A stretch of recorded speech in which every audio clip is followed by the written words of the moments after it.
Give me a second.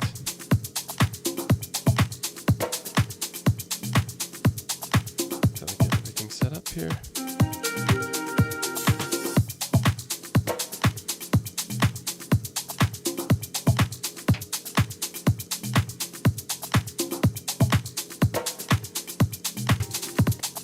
Okay, audio seems to work too.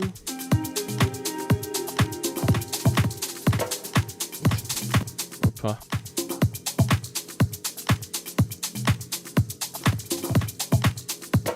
Just quickly see if my voice comes through. I hope so. Yeah, guys, let me know if my voice is audible. I have a bit of a cold, so excuse me if I sound a bit different today.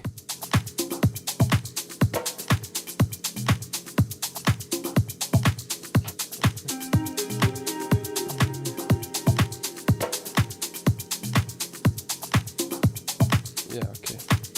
Looks like it's working. What's up, Milko? Yeah, guys, I hope you're doing well. I wanted to do a live stream today where I go through one of Volen Sentir's tracks, and I'm not going to keep it very long. I want to keep it rather short, and just to stay consistent with these live streams, post one again. So, yeah, we'll just dive right into the project that I have opened up here. Vielen Dank für das Roya-Soundpack. Ja, sehr gerne. You're welcome, my friend. Yes, we can hear you. Awesome. Thank you, Ella. Yeah. So this is the project that I'm working on.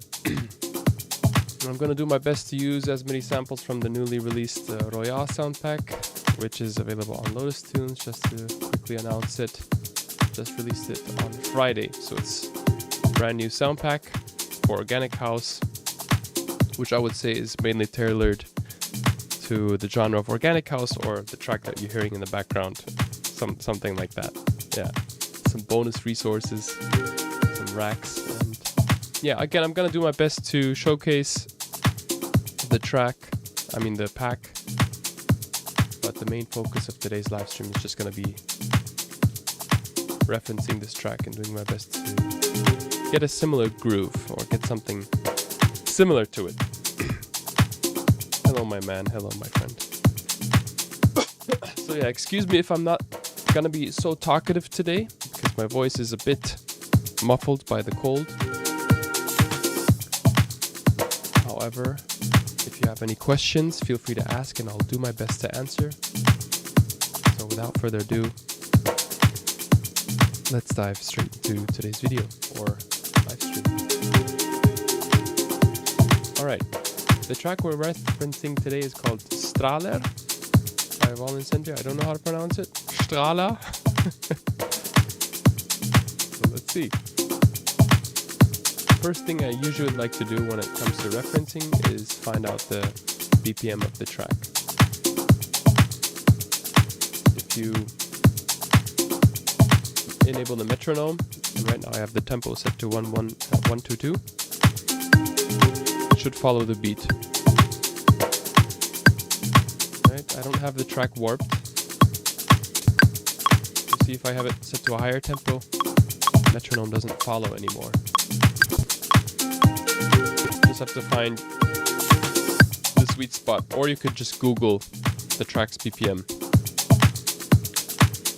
Second of all, I find out the key. And usually there's one element that already plays, a tonal element that says what key it is in. Alternatively, you could load up mixed in key. This is the studio edition. Type in key, and right now it says F minor. So F minor is the key. If I don't have the software, what I usually do is pick a synth, any synth, doesn't really matter, just so we get a tone, and try to play the root note of whatever tone is playing in the background.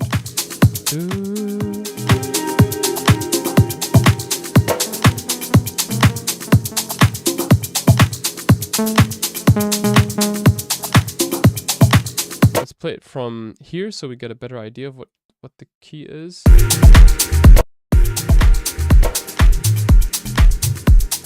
go for mixed in key again, see what the key it says.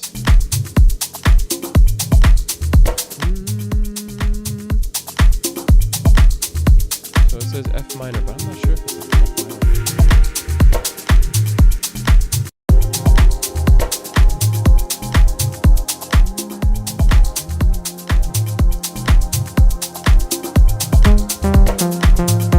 Yeah, it's an F. C, D, E, F.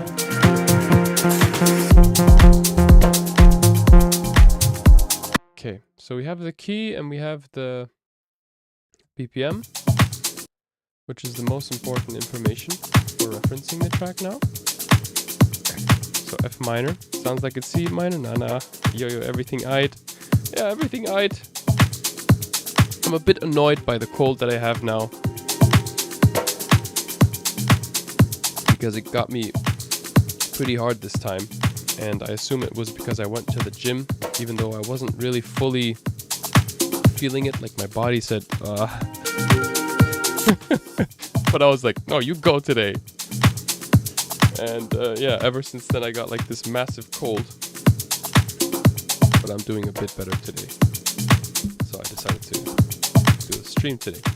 Yeah, and what I do after that is I sample the kick, because the kick is the most important element of the entire track, I would say. Dictates the entire groove. So what we could do is just resample one particular kick, make sure that we get the whole entire transient and everything. So right at the end, the kick is playing fairly isolated. Like you still get some groove elements, but we're trying to find a kick where it plays almost like it plays alone, you know? So we can just rip it from the track.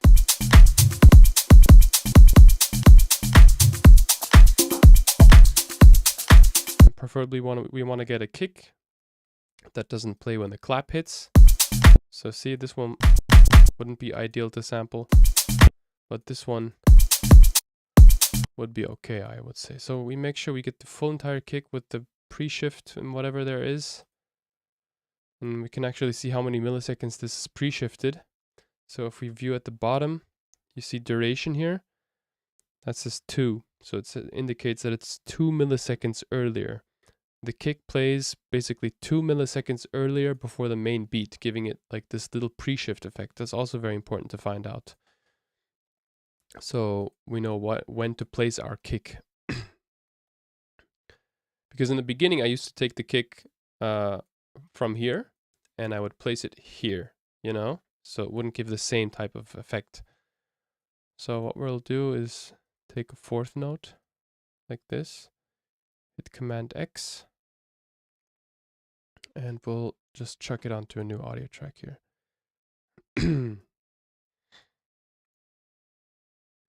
And now we have this as our resampled kick, and we will duplicate that onto 3 individual layers.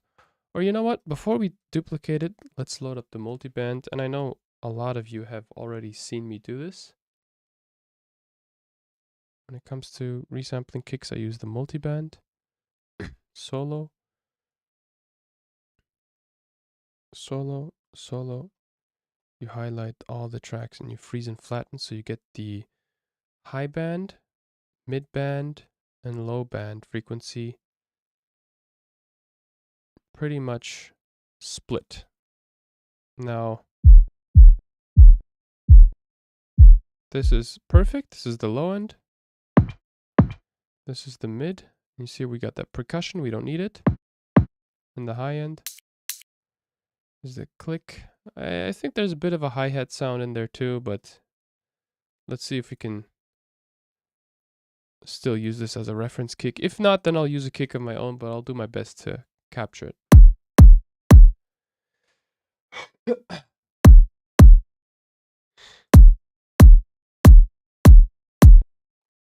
For Organic House and especially Volen Sentir, I know that they use a lot of kick layers, like a lot. I've seen them post into one of their stories like a year ago, and they used 4 different kick layers on their kick. It's a very usual thing to do with Organic House, to layer kicks. Yeah, I think this is somewhat close.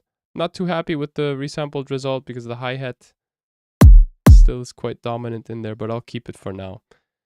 So After we have the kick, we can place it in our drum rack. So we'll take this kick, place it here. So we have exactly one kick. Kick Sentir. And now we know we need to place this kick 2 milliseconds earlier. So what we'll do is, can we blend in the track options?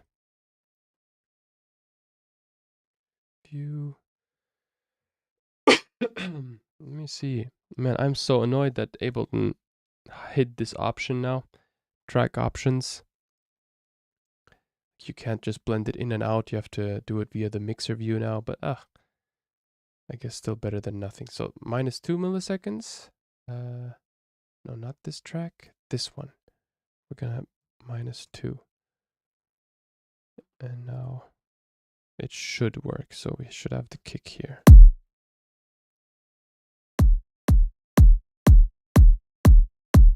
Yeah, so this is kind of our reference kick.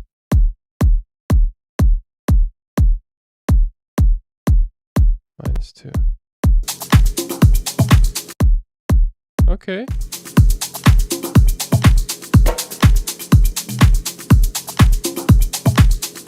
Like if we would have ideally resampled it, then it would phase.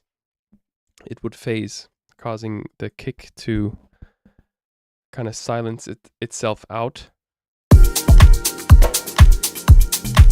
You hear the phasing a bit.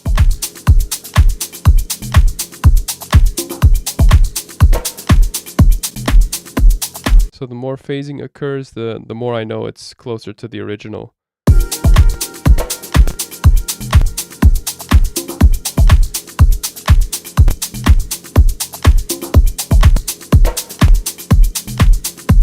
See, here on -5 milliseconds, the bass comes through a lot. -8 too, but -2 is kind of the fair amount. So -2 is actually quite good. Okay, now let's start with the hi-hat. Let's actually reference this part of the groove.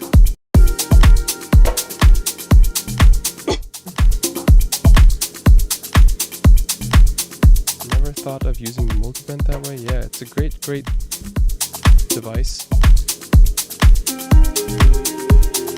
When it comes to ripping out particular sounds from tracks. What's up, Dakota? We got Carl, Iraqi. Welcome, everyone. I freaking love this track. I love it. It's exactly the style that I love listening to. Yeah, I'm not sure about the kick still. I feel like it doesn't have the same amount of sub as yeah, but we'll get there. Hopefully.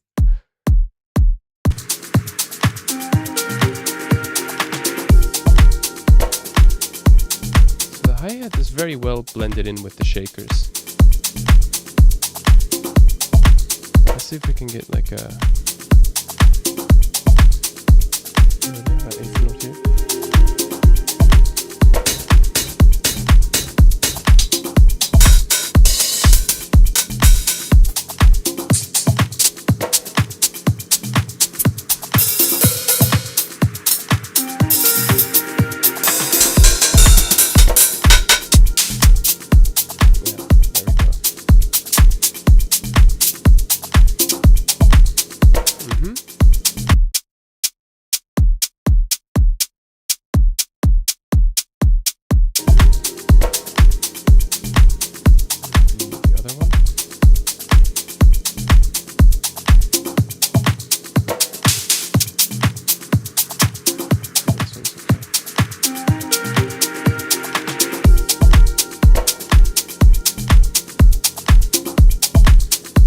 There's a lot of congas in here.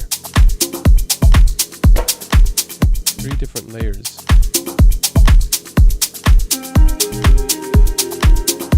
shakers. How do the shakers play?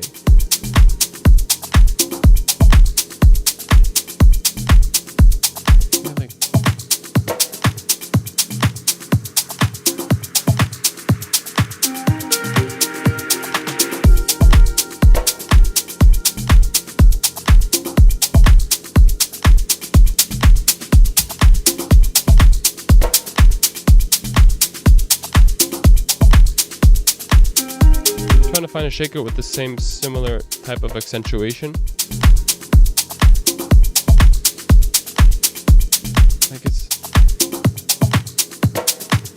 Like there's a strong sidechaining to it.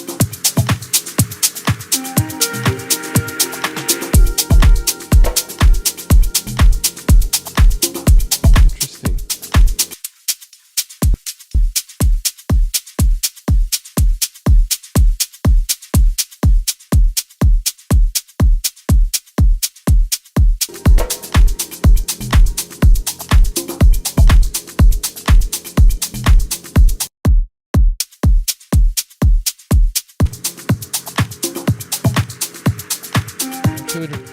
Really trying to get a feel for the track. Like how does the clap sound? Claps are really loose. There's a lot of layers and it feels very wide.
We're not there yet.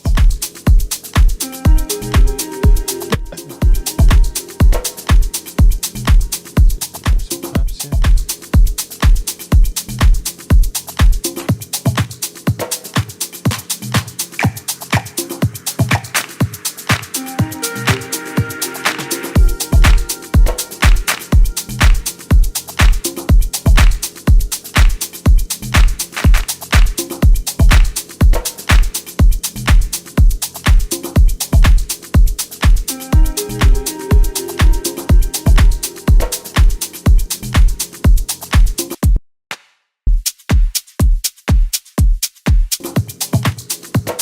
Dissatisfied with the kick, to be honest. I don't know, I feel like it doesn't really match what I'm looking for.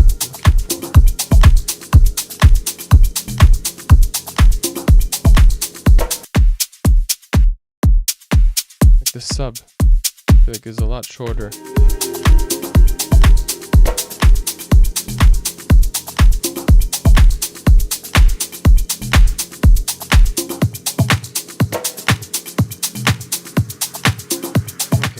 Try to work more with the loops here. Maybe extract a couple claps from top loops, that always works well.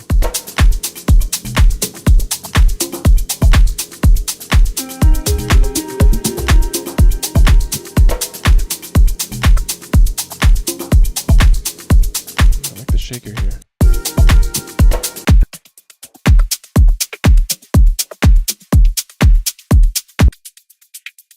Yeah, just go for the shaker. How wide is the shaker in the original? It's kind of wide. Yeah, we still have a long way to go. Yeah, when referencing tracks, it's like, oh man, it sounds so full. But you jump back to your loop, it's like, what? This sucks. Let's give it some time. Of course, Nebula, man, it's nice to see you again.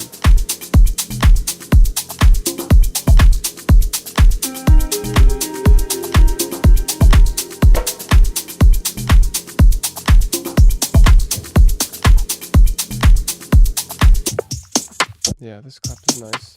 So maybe we can put an LFO tool on it.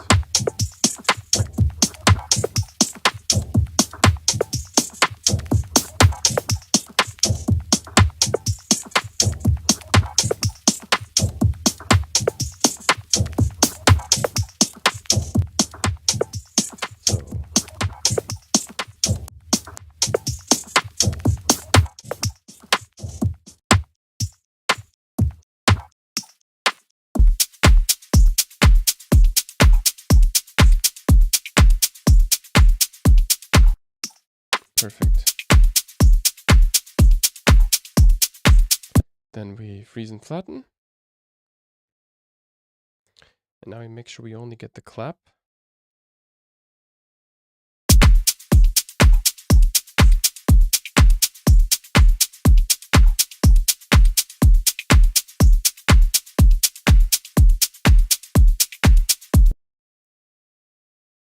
Perfect. Loop it. It takes time, you know, to build a groove, especially if you're referencing. I want to get a feel for the elements rather than taking it too technical. Because if I would start to go too technical, I'm not going to get the results that I'm looking for. I know it.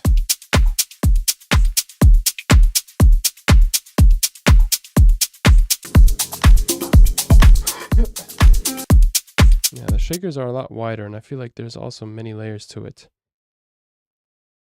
The beauty of this genre is that it always sounds so easy, so simple, but there's so many intricate layers.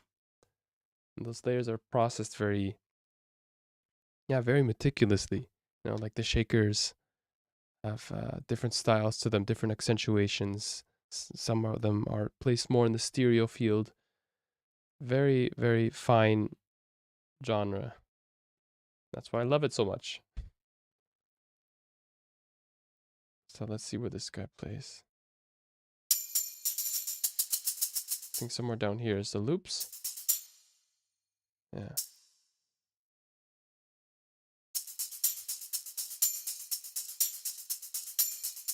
So I don't think we need those tambourines.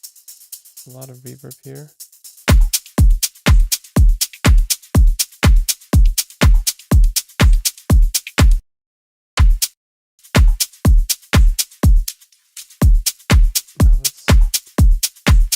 Line delay.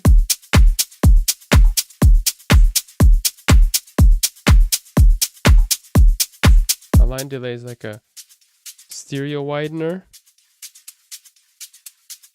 If you offset the left and right channel a bit, it creates a widening effect.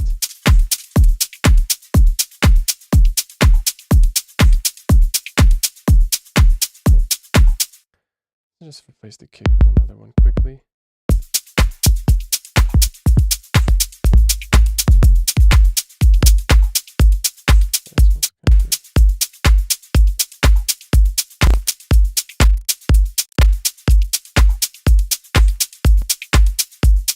Maybe we can use our kick as a layer,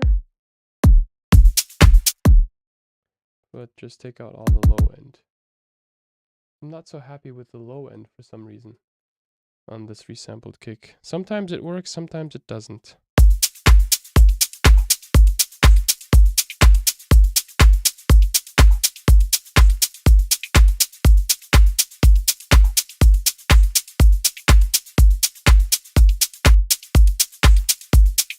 Okay, the claps are just way too loud.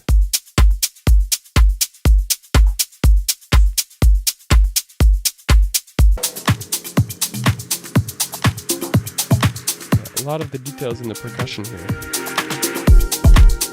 Do you use LFO tool as an alternative sidechain? Asks Michael. Nah, I used to do it a lot back in the day, but not anymore, man. I really set up sidechain this way because it allows me to have more individual control over every single track and how much every single track is sidechained,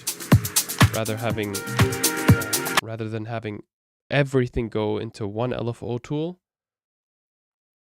Or I feel like it's just a lot more tedious to set up if you have LFO tool on every single track. Just have a sidechain click source. Now my sidechain click source is this short little impulse signal. You want to keep it as short as possible so you don't mess with the sustain and attack as much. Attack and release, I mean. Yeah, it's kind of advanced stuff. Maybe I should put it into a tutorial of mine. But for example, if I have just a note here, let me just find a note.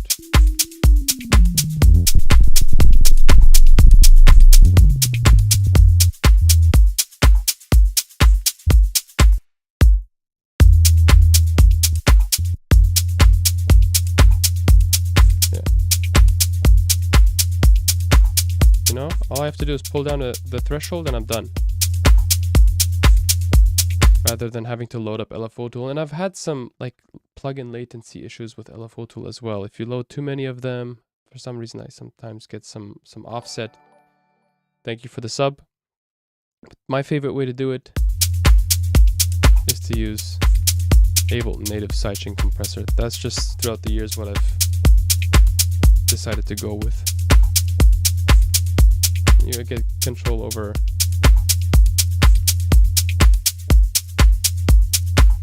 how much sidechain you want and how fast it should pull back.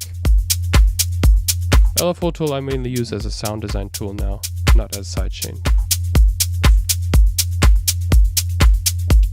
Yeah, that's that.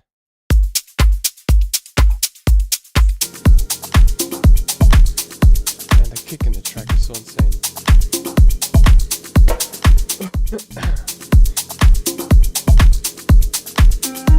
Sidechaining, there's literally so many different ways to sidechain. I would say go with whatever suits your needs best, and through experimentation I find that this gives me the most control without adding any latency. So the way you basically set it up is you create a muted track with a sample that plays 4 to the floor, the same groove as the kick. And whenever you want to sidechain a particular layer, you load up the compressor, you open it up, you enable sidechain audio from this track over here, meaning sidechain, post effects, and then you can dial down the amount and threshold, and that dictates how much it will be sidechained, or how much of that pump you will get. And I have that loaded on every default track. So if I create an audio track, I already have sidechain compressor opened. All I have to do is select the input, and then there we go. Sidechain's ready, you know? It's a native Ableton built-in way of doing the sidechain. Like in layers, so many layers to this. It's incredible.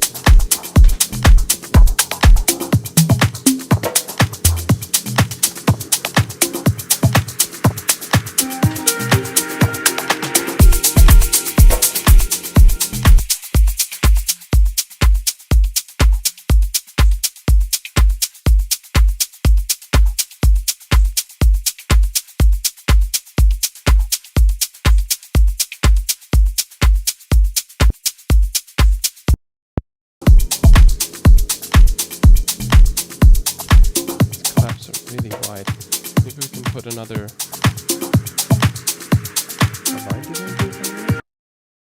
or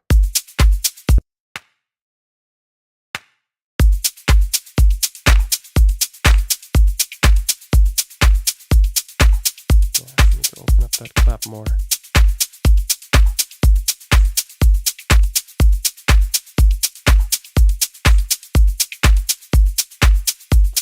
You learn a lot from referencing. Now, I don't usually reference the way I do now, but for educational purposes I'm doing it, and for myself. And this align delay, look, if I just slightly offset the channels, it just goes crazy in the stereo. Really get that full freaking clap. Yeah, you see how similar it is? Yee-hoo! Now we just need to place it. I think I have another layer somewhere. Yeah.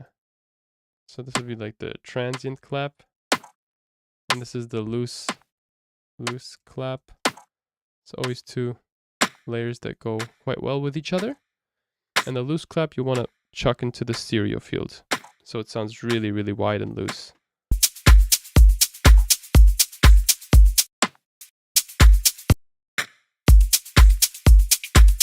Maybe just as a fun little sound design tool, maybe we can split the reverb signal with the dry signal.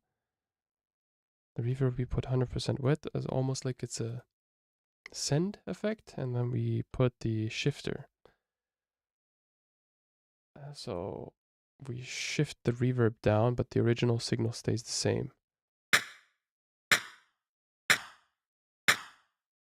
That can be sometimes fun.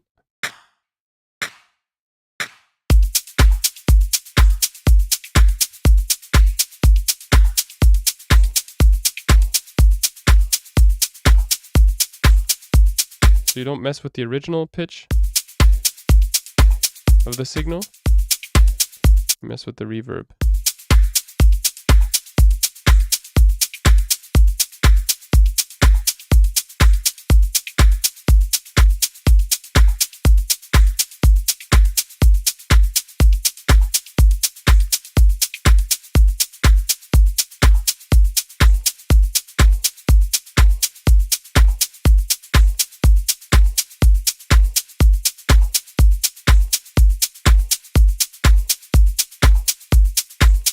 I'm just doing this for fun.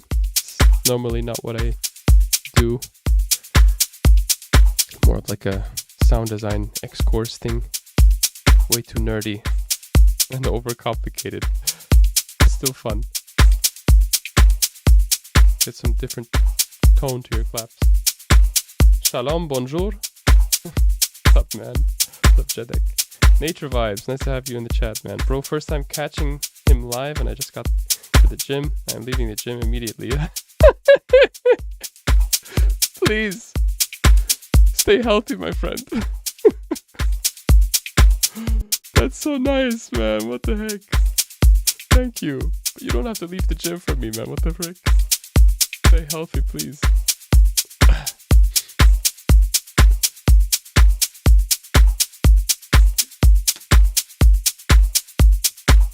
Yeah, let's listen to the reference track again, man. I love this track so much.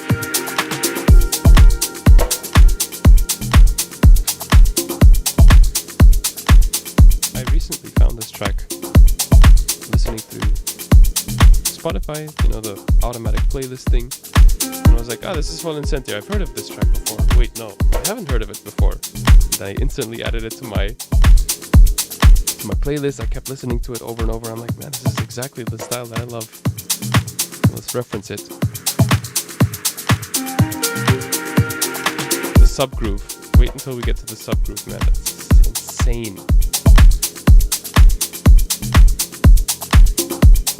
This is organic house mastery, in my opinion. Volen Sentir, they're really masters of this genre.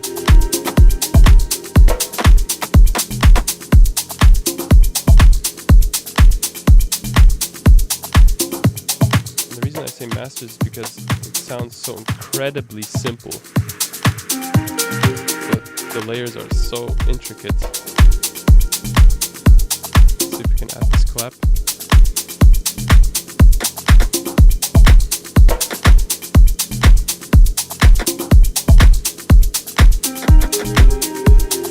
one is 2.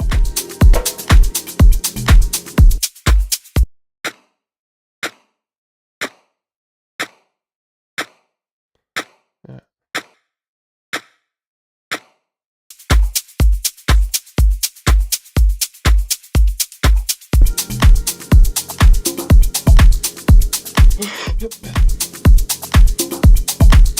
Okay. Let's go for the simplest percussion phrase here. You hear that?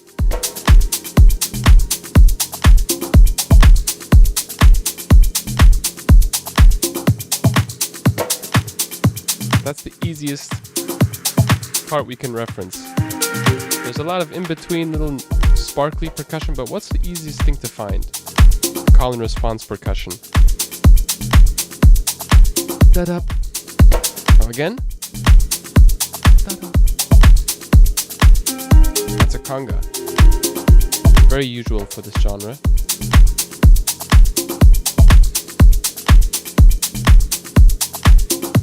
have a couple of them.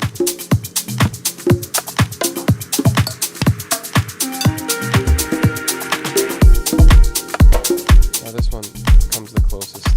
Just need to pitch it down a bit. So let's find the right placement. Where was it again? I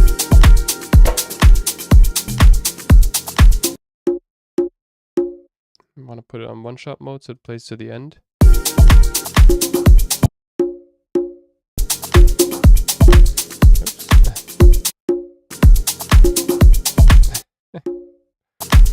Yeah, there we go.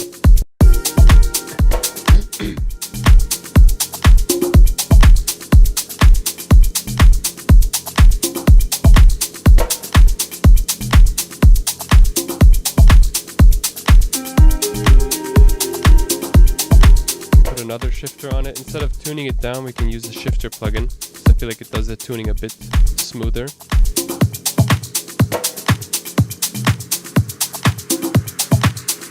And that's more precise.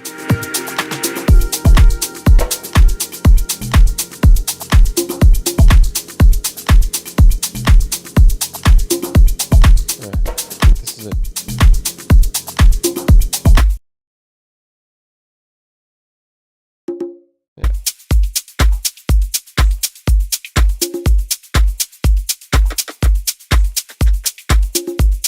I think that last clip layer might have been a bit too much.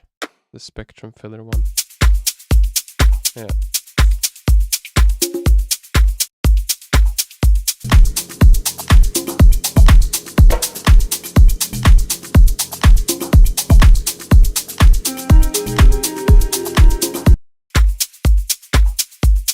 Jeez, man, that freaking groove sounds so full. Let's add some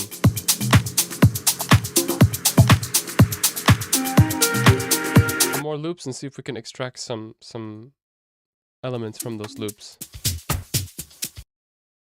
Maybe just like, you know, as layers that we can pan.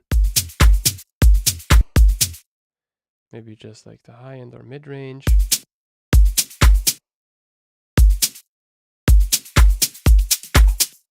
Just this section.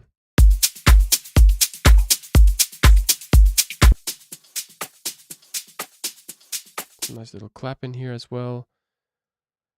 Maybe we can use another align delay. Dude, align delay is so underrated. This thing is like my instant stereo button. Because usually when you have stereo plugins, they add so much latency, but align delay is like the best way to do it. It adds absolutely zero latency.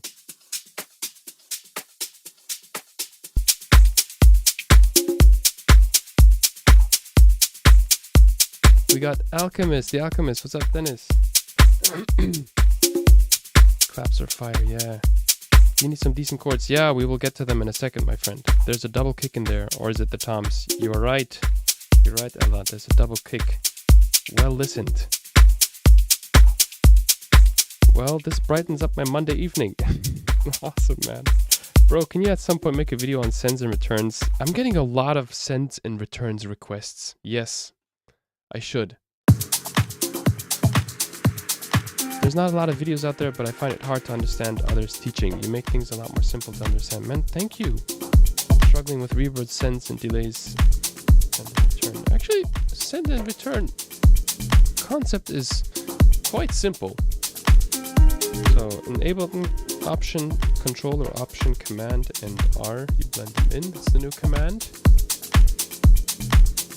You set up different styles of reverb or delay, perhaps some creative effects, and you put all of them on 100% wet. And then you use the sends, aka these guys over here, to blend in the dry signal with that 100% wet signal. And I have a lot of these here set up, but in my opinion, if you have 3 return tracks, you're good to go. 3 or 4. Like I have different sizes of reverbs, I have different delays, guitar rig for some creative stuff. And the reason I personally love to use sends is because when you pull up the fader and you suddenly pull it back down, you still hear the rest of the reverb fade out. And that's fantastic for transitions or building into a drop. Whereas if you put the effect onto your channel directly and you pull it down, like imagine you have a reverb, you open it up, and you pull the mix back down and it just automatically shuts off. Sometimes that can be a desired effect, but most of the time I find it cool if some effects, at least some effects, fade out into the drop. You know, if there's like a delay swell that goes into the drop. That's mainly how I use it. And of course it helps you keep a cleaner mix. For example, if you put the reverb, black hole reverb here, I can mix in the signal without the low end. Whereas if I put it onto my track directly, I will have the full entire signal affected by black hole reverb. And if I want to filter out the low end, I'll filter out the low end, but the entire signal will lose its low end rather than just the reverb.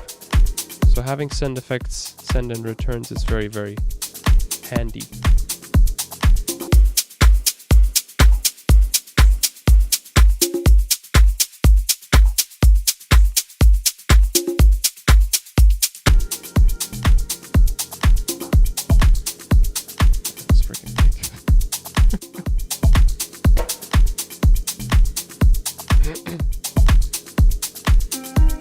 Yeah, so Ella says there's a double kick in here. Absolutely true. And we can actually see that in the waveform. Wait, if I close it down a bit, you see these things here? Those are double kicks. Before I move on to the bass, I always put in the double kicks first. After the double kicks, you put the toms, and then you put some kind of a bass one shot, and you build your way up to the bass. Like, especially with this genre, I find it best to think in terms of layers instead of just like treating the bass as one whole. Yeah. I'm gonna be honest, I'm really envious of the track. It sounds so nice.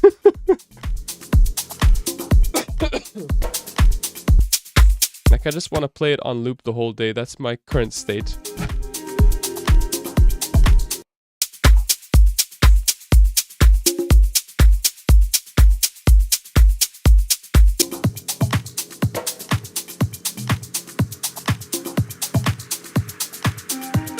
This percussion is doing most of the work, I would say.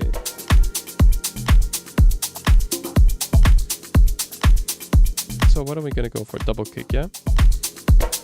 Let's listen to where the double kick plays. So for the double kicks, we're gonna duplicate the main kick layer, call it off kick or double kick. And we're gonna take away the top end because we just want the low end. And we go into a finer grid size.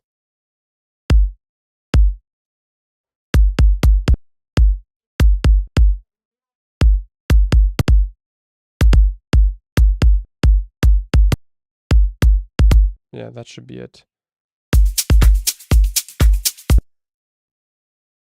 Opa. And what you can do for double kicks so they don't become so present in the mix is just filter out some of the high end by fading it in, so it doesn't interfere with your main kick groove.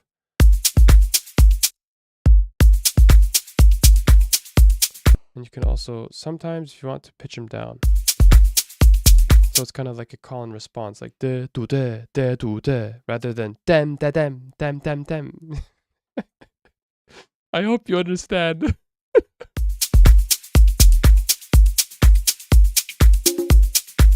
Yeah. That plays a little later, yeah? Let's see when it plays.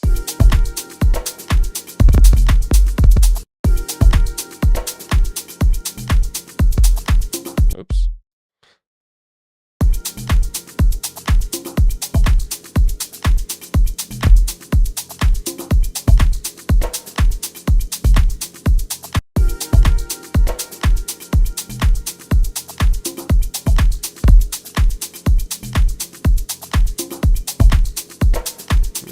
Actually just a simple groove here.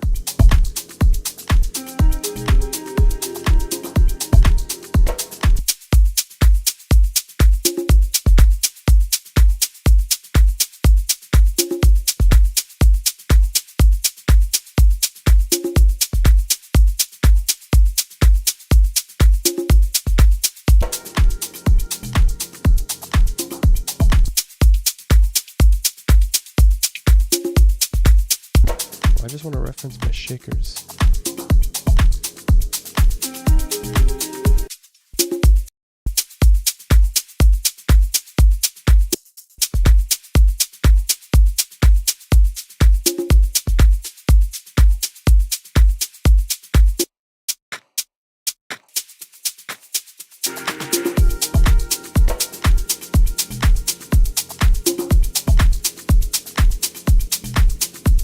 I want to get as close as possible to the core drums groove before I rely on, you know, the top loop shenanigans.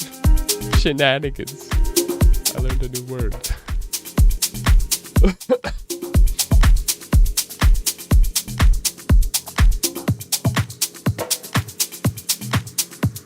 Actually, I like my shakers in his mix.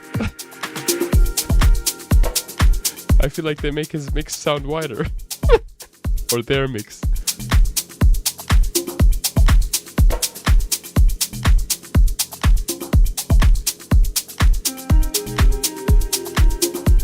But I don't currently like them in my mix. So it means that they work. Shakers work. But it's the material around the shakers that needs some optimizing.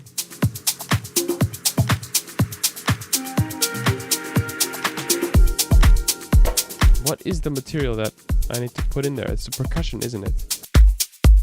Let's see if we can get some kind of percussion using a VST. And as of recently, I've been using Stylus a lot. Mainly because I freaking love these old, unused effects from and plugins from 10 years ago that basically no one ever uses anymore, but those are always the most valuable ones. It's kind of overpriced, not overpriced, but it's expensive, I would say. I paid, I think, 400 for this, 400 euros. So it is quite the expensive groove toolkit. But I've really been enjoying using this for like conga layers and stuff like that. Holy, like this thing is insane. It has a kit mode, but I don't really like that one as much as I like the loops here.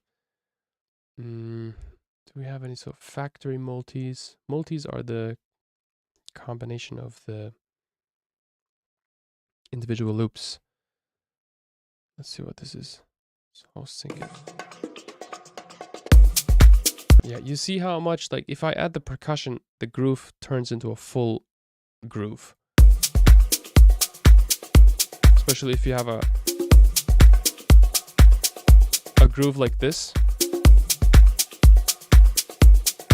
which is kind of like the what do you say it? There's a Spanish word for horse, and that word is it means like galop. Like the bongos play the rhythm of the horse. Do you get it? It gives the track more energy by giving like this rhythmic horse type gallop type movement. Now this one is very tribal. Ricardo says, I agree with that. Send and return. How you use it, I find it great to know. I already read that comment. Best teacher and sample pack creator on the web. Thank you, my friend. And that says, would be lovely to have a tutorial around reverb delay send, as you mentioned, and comparing with the channel reverb delay. You're great at explaining. Thank you so much, guys. Thank you. I will make some videos, so I'll write that down. Send and return. So are you using a different kick for the second kick or the same? I'm using the same kick. However, I've just used the low end layer, not the top end. You see the top end? I blended that out because I usually want the low end to have less pronunciation, less character. I just want it to sit below the main kick because the main kick is, you know, like this transient kick that cuts through the mix. But the off kick is just something that sits, like assists the main groove and not dominates it. So I fade it in using either fade in or attack here. You can also muffle the frequencies by using auto filter, and you can kind of take away the high end a bit if it has too much click. Jeez, I really like insanely love this groove. But I want to know what the Spanish word for horse is now.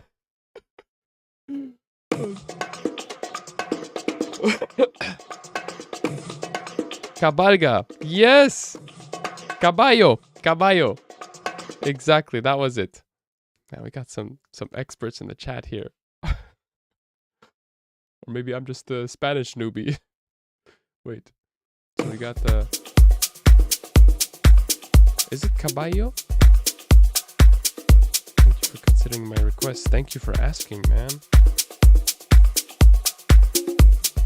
So this is one potential layer. What else do we have? Got Dondo Dondo. And we got Jimbo Jambo. Let's try it out. Host sync. The percussion, man, it dictates so much of what direction the track heads into. I feel like the percussion is like the drum equivalent to a melody.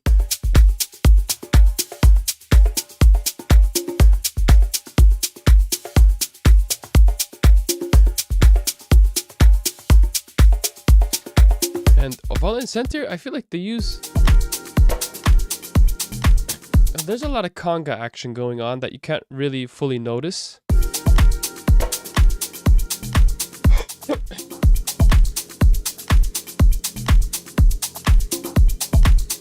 If you pay attention, there's another conga that sits even further down in the mix.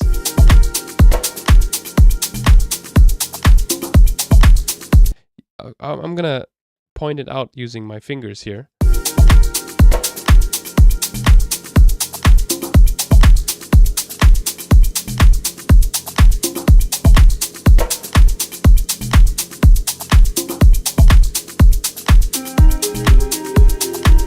You notice that? It's so like way down in there, way in the, like, why do you hide it so much? But it's there, and perhaps we can draw that in manually before we go into doing it with some kind of VST. So listen guys, listen to this. Do you hear that? Ta-dum, ta-dum, ta-dum, ta-dum, ta-dum. That shit matters. That matters.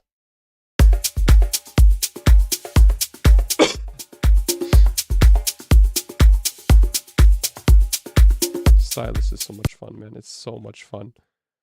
I love the stock sounds. But let's use a conga.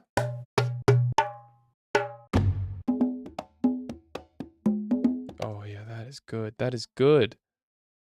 Let's use that maybe for later.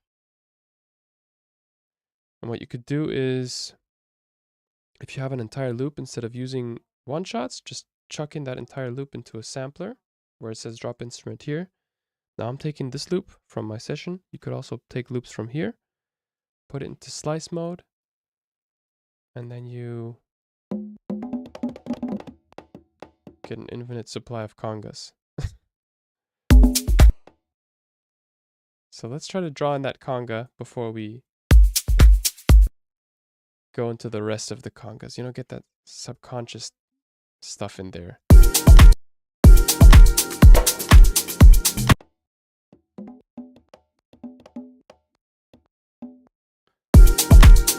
So 2/16 notes next to each other. Yeah.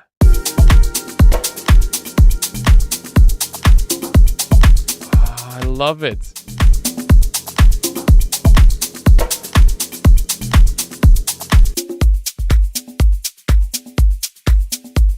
I feel like this is a bit too pronounced, but it's there. And that's what I feel like referencing is there for. To be able to hear those elements and try to find a way to incorporate them into your own style. Did I forget to share my screen? I'm so sorry, man. I'm gonna redo whatever I just did. Sometimes, you know, when I'm thinking about the music, I get lost in touching the buttons. So I'll just do whatever I just did. I'll show you. It's fucking stupid. Sorry.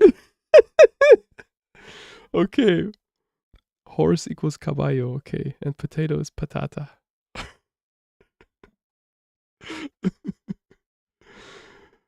Patata. Not sharing screen. German patata, they call me.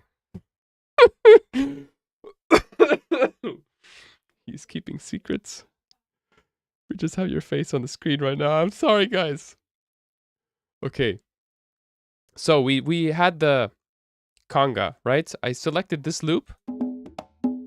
I just typed in conga in my all search panel.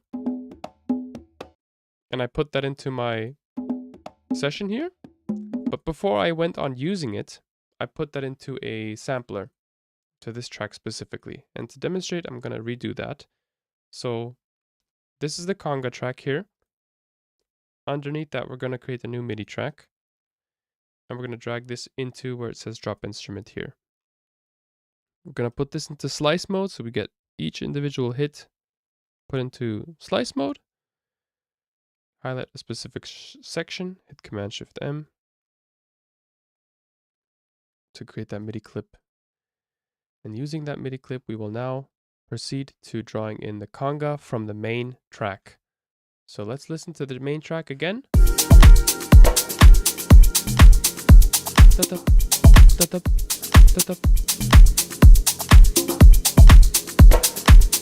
So now we just have to find a fitting conga. I would say this is fair enough. And we place those 2/16 notes at the end of every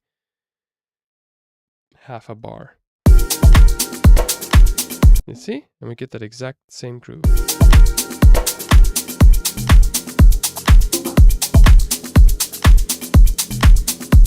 Now I can either just pitch mine up until they match the key, or I can just leave it where it is.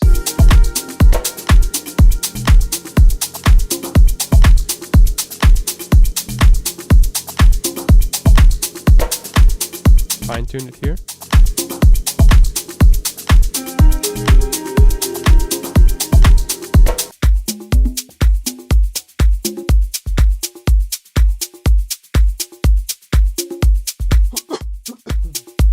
Let me blend out this latency panel over here. I feel like it's taking too much space. Arrangement, track controls, track options.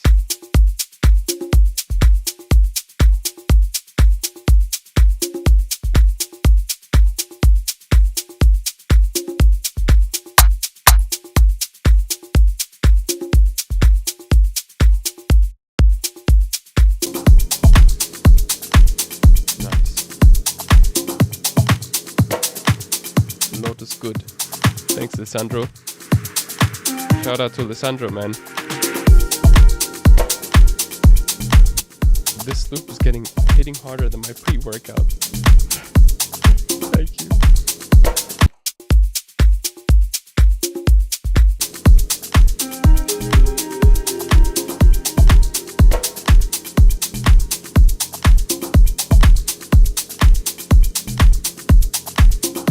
So I'm trying to dissect the individual loops from the track that I'm hearing right now. Like, what else is there going on in terms of percussion? We've learned that by using this loop, the caballo loop, was it? Yeah? Excuse me, that wasn't it. Where was it again? That the percussion has a very significant role to play in our tracks.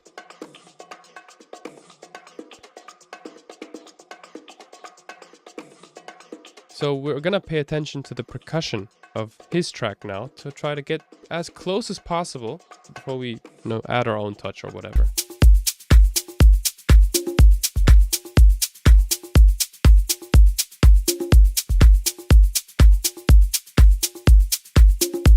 So let's do that here.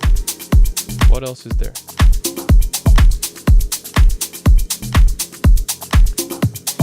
Okay. Do you hear that high end clave?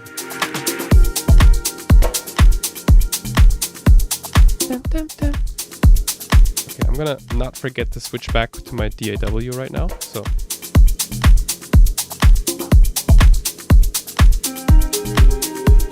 One, two, three. 1, 2, 3.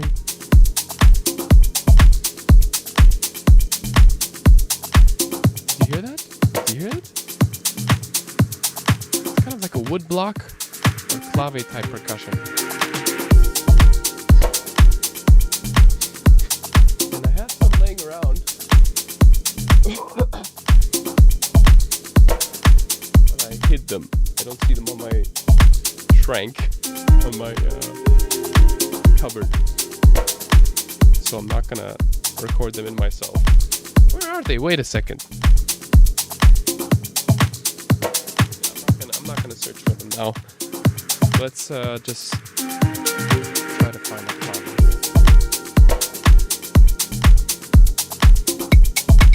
Perfect. Absolutely perfect. Same thing. MIDI track. Chuck in the clave into that MIDI track. Slice mode. Highlight your area. Create the MIDI clip using Command-Shift-M. Find your favorite clave sound. Let's play it together with the track. No. Where is it playing? It's 1, 2, 1, 2, 3. So just find the right phrasing. And it's panned. It's auto panned. You can hear it moving from left to right, right to left. Let's auto pan it. Dum, dum, dum. Where is it playing? Wait.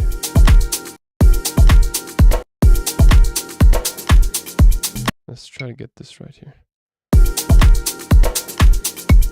It's playing here. Yeah, there we go. So we gotta do it like this.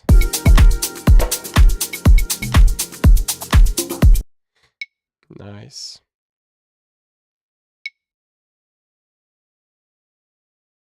Duplicate it over. And now we pitch it up.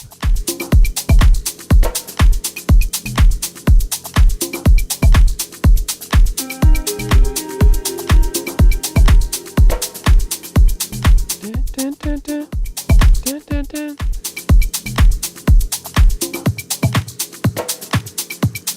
So this is fine. You see how the simplest form of percussion already creates that kind of call and response type feeling and gives the track some character?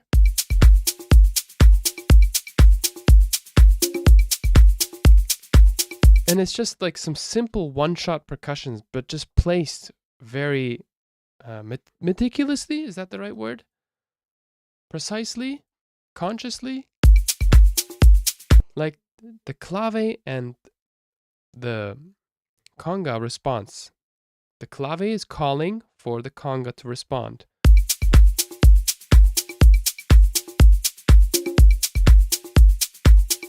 That's beautiful.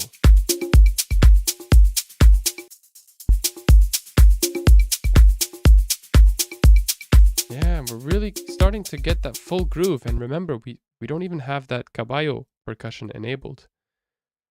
And it was, I think, let's call this one caballo.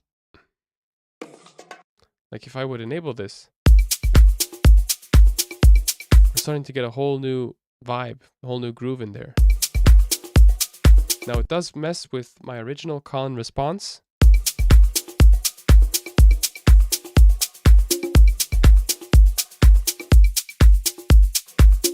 But actually in this case I feel like it adds value to the entire groove.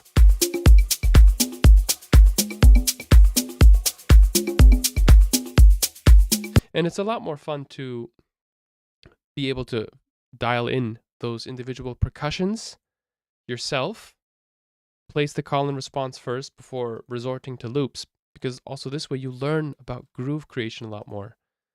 And it's fun.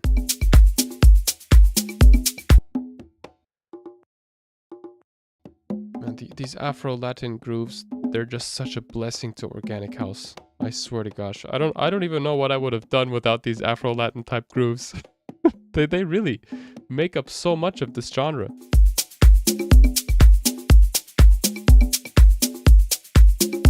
I love this one. So we're gonna call this one Bongo 16ths.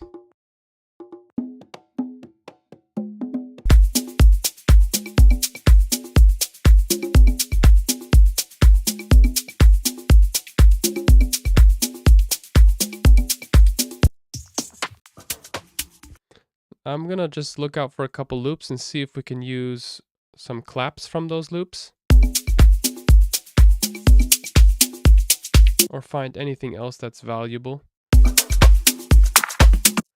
And this is what I love to do. When I don't feel like referencing and I just feel like letting the flow take me into whatever direction, I just drag in entire loops and pay attention to those tiny little percussions that you heard me dial in manually before.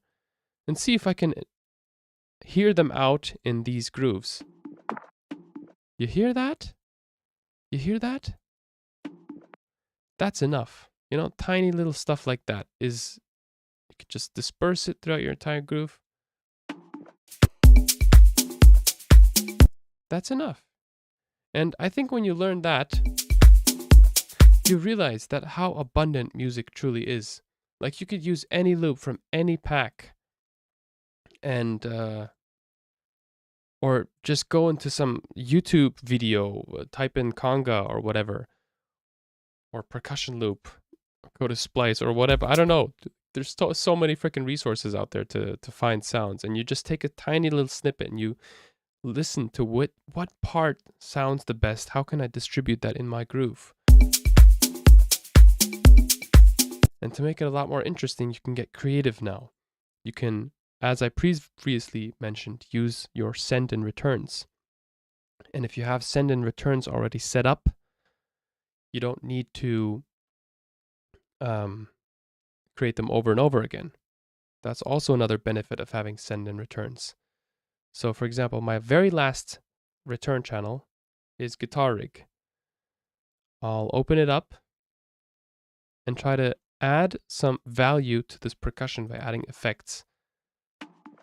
So right now we're gonna blend in Guitar Rig, use some kind of a, maybe the psych delay, put it on 100% mix. Tiny little detail like that.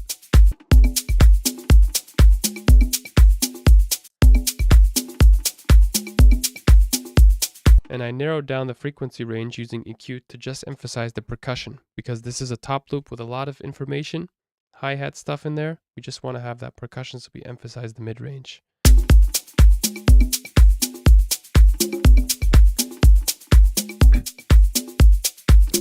This loop is making me harder than the loop. Jesus, man, you guys. Clavi sounding good, got my attention right away. Nice. I like the high-pitched wood block, but it has a metallic texture sound on it. Gotcha. We could replace it. How are you compressing all projects when sound... That's sidechain compression. Whenever I talk, the volume reduces.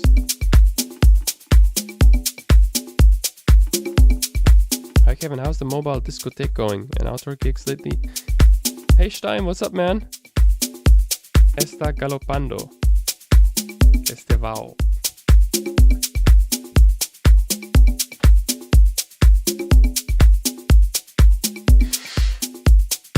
The outdoor gig thing, I have only tested it once outdoors. So for those of you who don't know, I have, I don't know if I have it somewhere, the file on my folder here. Insta clip somewhere. Spontaneous outdoor gig funny. Yeah, I built together this mobile setup thing.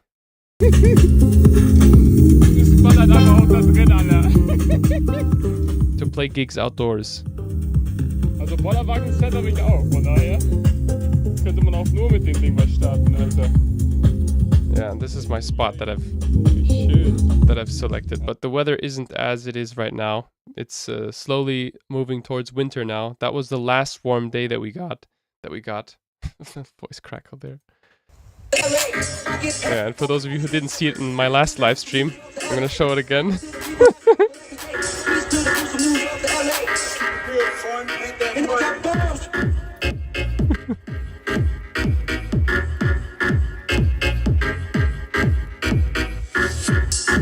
That was so fun, dude.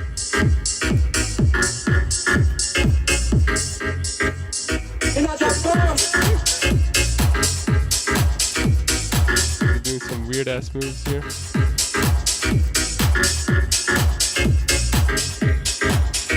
I felt like I was on shrooms, but I wasn't on shrooms. I was just high on the forest. Yeah, these are two Bose S1 Pro Plus speakers and my Mac here and the DJ controller, and now it's not connected to these speakers because this setup actually, I couldn't test it on that day because one USB cable malfunctioned. So I connected my cell phone via Bluetooth to both speakers to at least get some sound. And this is a little power station, Anker Solix. It's called Anker Solix. I haven't been able to test it because of the freaking cold. Like it's cold outside. So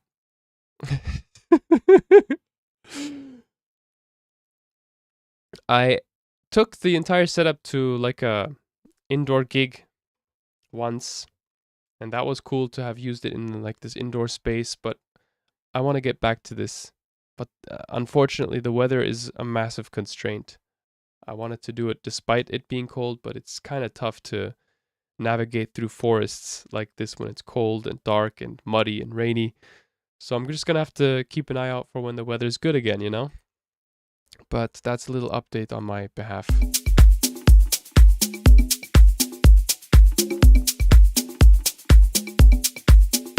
The forbidden dance moves, yeah.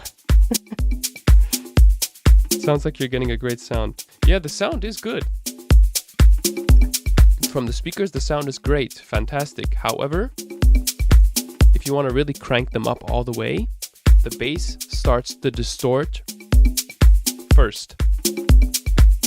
If you take out the bass, you're able to crank up the speakers 4 times or 5 times in perceived volume. Like it's way louder. You feel like it's a 50-person festival, all of a sudden turns into a 100-person festival. Because the little 6-inch membrane of the sub just isn't capable of handling the same volume compared to the high end. Yes, you were on shrooms. No, I wasn't on shrooms, I swear to gosh, dude. but it felt like it. I wouldn't take shrooms alone in the forest, dude. That is just, I don't think you're gonna get a good trip from that. Maybe, but I don't think so. Especially if you're sensitive. Oh, that's gonna turn into some bad shit.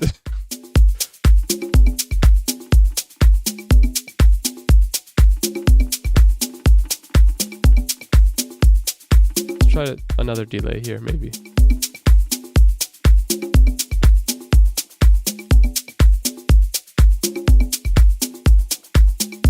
More feedback here. We'll get an 8th note. Maybe a dotted 8th note. Oh! That's nice. 3/16. Nice. Just sidechain the delayed signal a bit so it doesn't interfere with the groove. Change the pitch of it.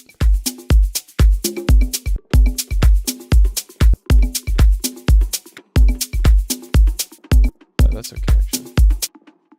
So let's reference another groove, the original. Let's get back to this beautiful groove here.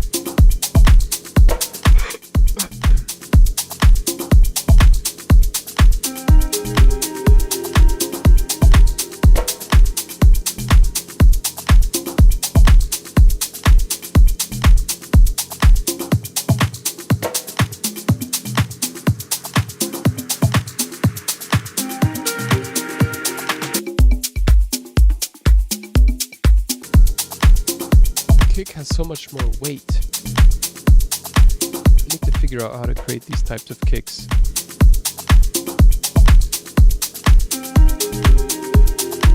Let's see if we have some in Roya, some one shots. I'm not gonna swap out the kick as of now, but maybe just to get an idea.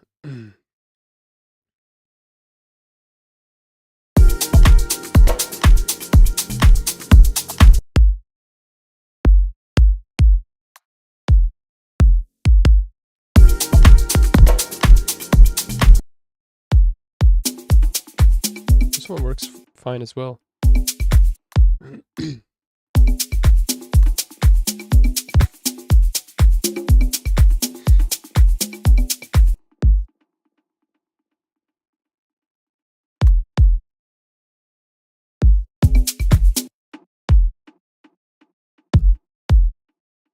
So, just getting an idea of different kicks.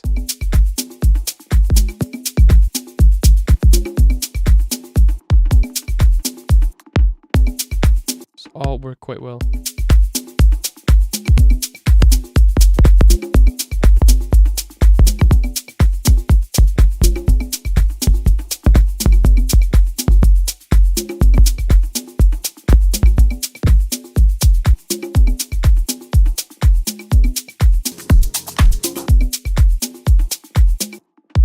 But I'm gonna stick with the original that I've chosen.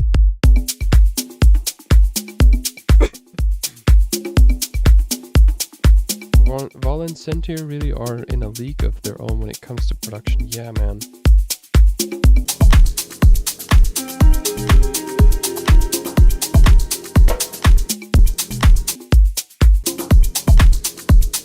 Now, I've gotten the value that I want from referencing this track, and I feel like I've learned a lot about percussion.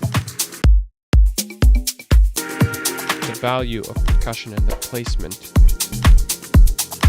How much that can shape the groove. There's another conga loop there. There's a lot of layers, individual little layers that make up the full entire groove. I feel like there's a lot more going on with the shakers as well.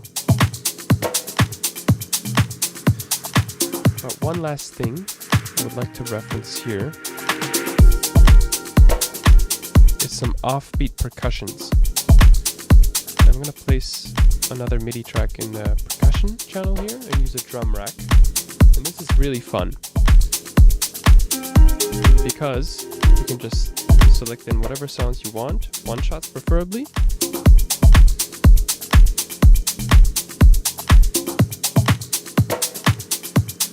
And place them want. So let's pay attention to those individual one-shots. You hear that little door knock? Or that... You hear that? Ba-dum! Let's try to get that.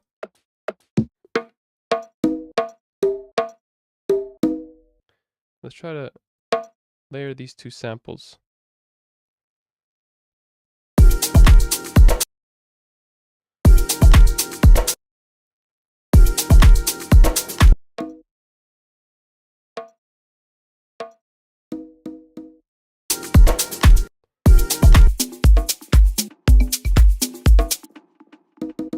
One shot, so they play to the end. Nice, but it sounds very conga-like. So let's take away the conga and replace it with something else. So here's where you just get creative.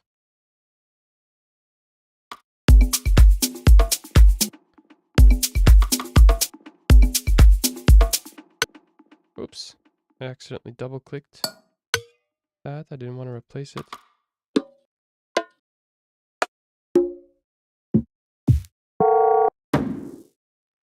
This could be usable.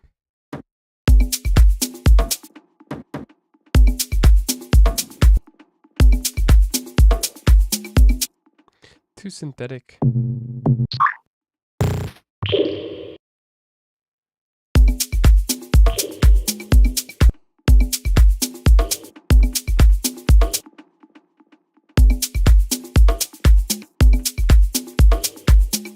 Ah.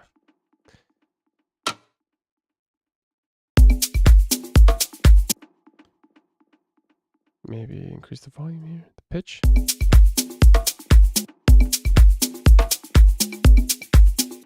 There's a lot more reverb, I think, on the sound.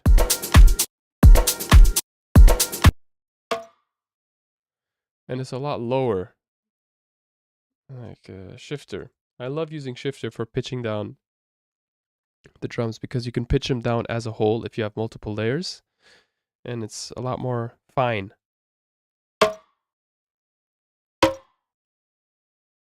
And it retains the tonal character a lot better than warping the sound. Let's put it through the guitar rig. Oh, that's so lovely, man. It's not close to the original, but I still love it. Katarika Alexandre DJ, what's up, my friend? Unfortunately, I cannot speak or read Brasil, but I think you said thank you. Maybe somebody can translate what Rika just said.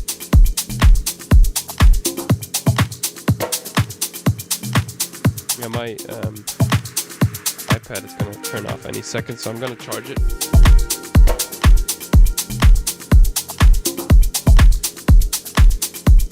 My sister uses it and she never charges it.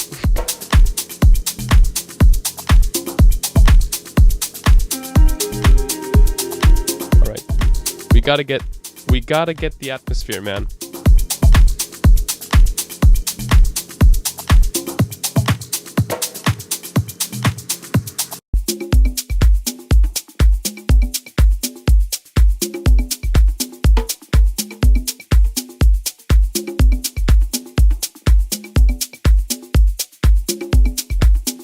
You can also use the coarse pitch, but that drastically changes the sound's quality. Also widen it.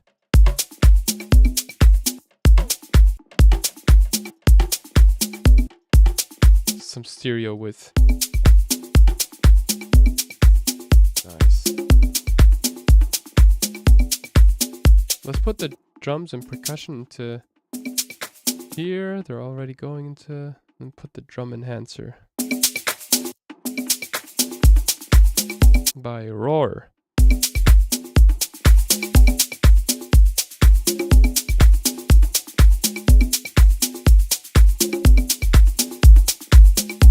That's too much.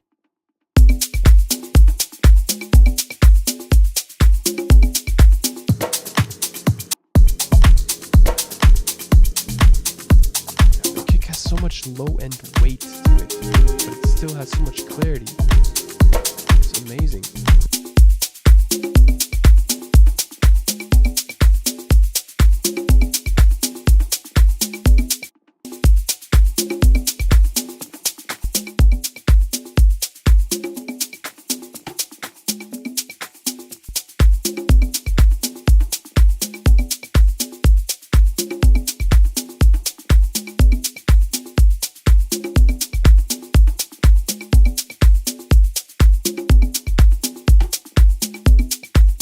Compression brings out a lot of those shakers.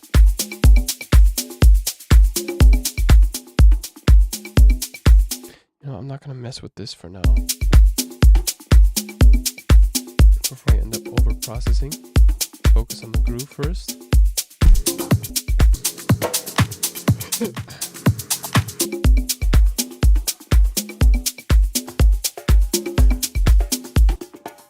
See if there's another Stylus groove that we could use. We got factory, percussion up tempo, percussion down tempo. Kabuki? Kabuki?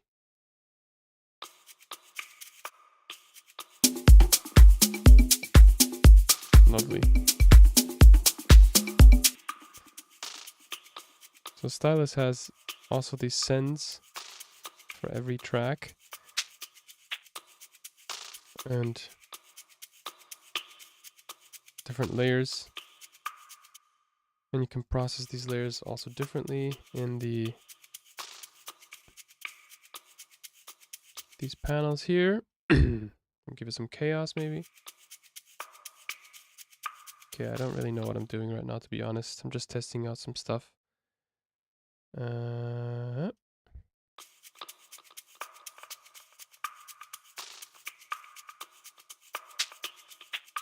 Chaos Designer.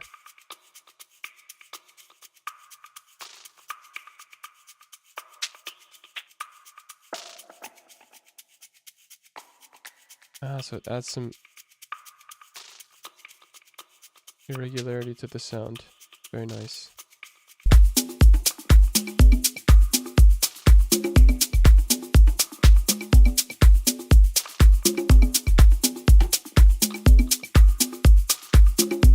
Reverb.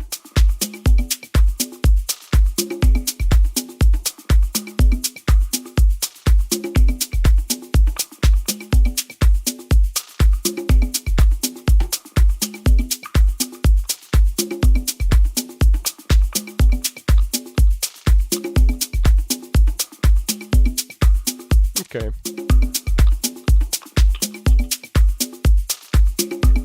Yeah, I'm just fiddling right now. Nothing too important. If you want to take your time, you can take your time. There's another shaker here as well.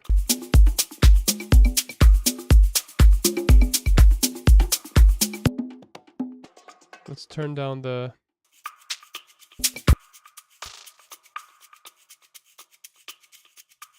wood block a bit, because I feel like it's a bit too loud. Alright, I'm gonna move on to the atmospheric part before I get lost in the nitty-gritty parts of the groove here. Because I feel like we could do arrangement in another session. It's gonna become way too long, I think. I'm very happy with how the groove turned out so far.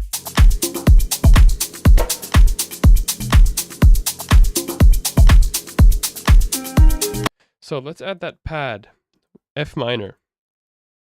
I have in the Roya sound pack a little chord tool called Ambient Swell Creator, which allows me to create those exactly these types of sounds. You hear the pad in the background?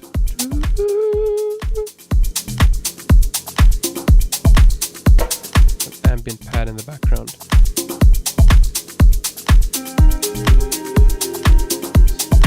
So as we know, the track is in F. What we're going to do is go for F, C, D, E, F.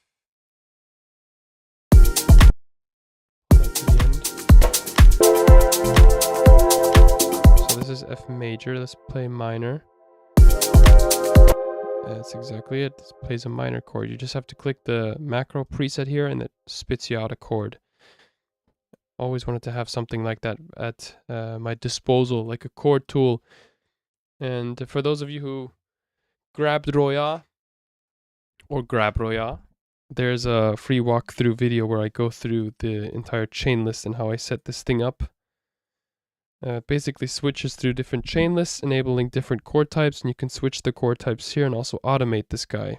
And if you don't want to use the ambient pad preset from Wavetable, you could also put in your own synth here. So, gonna do some quick shameless self-promotion here. If you want to grab it, you can grab Roya on LotusTunes.com. And these tools that I've just mentioned are also included in here. So let's keep on going. You see, you can also switch the chord type.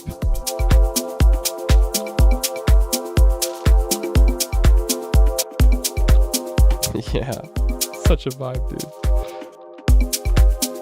You can also add a minor 7th, minor 9.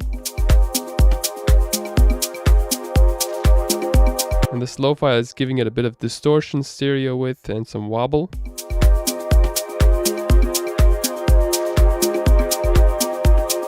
You can also pull it down.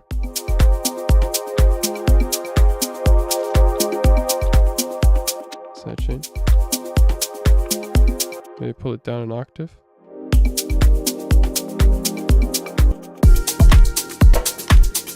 That's definitely a chord that's playing in the background.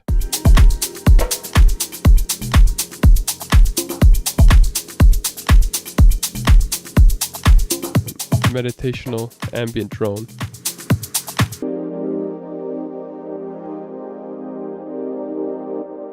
It's a lot more, like, has less low end for sure.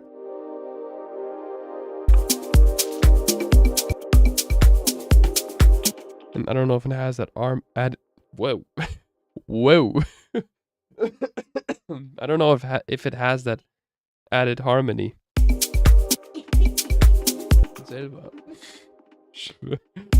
My mom is making fun of my cough. She's like,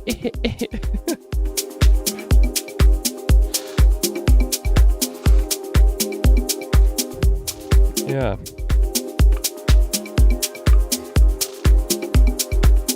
Can also give us some movement here. Close it down even further.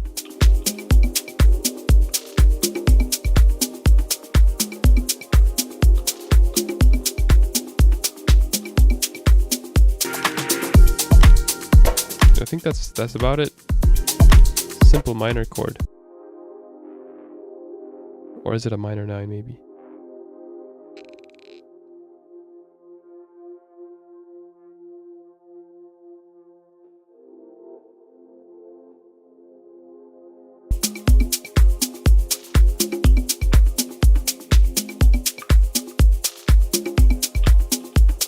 Beautiful, I love it. You can also blend in some more reverb and freeze it if you want to. Meaning that if you don't want to have the MIDI play through like this, you could just resample it into a pad. You hear? Now it's not even playing, but I froze the reverb and the lo-fi movement is still being applied to the frozen reverb, giving you a pad. And you could resample that. So I'll just solo this track and hit record arm. Record arm here and then record the track. Okay, it's recording with the sidechain, which wasn't smart. I should have taken that off. So we'll just take it off. And since I have automation enabled, it accidentally recorded that as automation, indicated by this little red dot. But that's not an issue because we can just delete the automation in a second. Yeah, we'll just take the second half here. Turn off the freeze. And now we got a whole entire pad that we can further process without, you know, all the MIDI stuff going on here. Unfortunately, these pad sounds have a lot of resonant frequencies. And usually not the good ones, not the type that add value to your track. So you have to cut them out. So before, yeah, that frequency spectrum can be filled out with something else.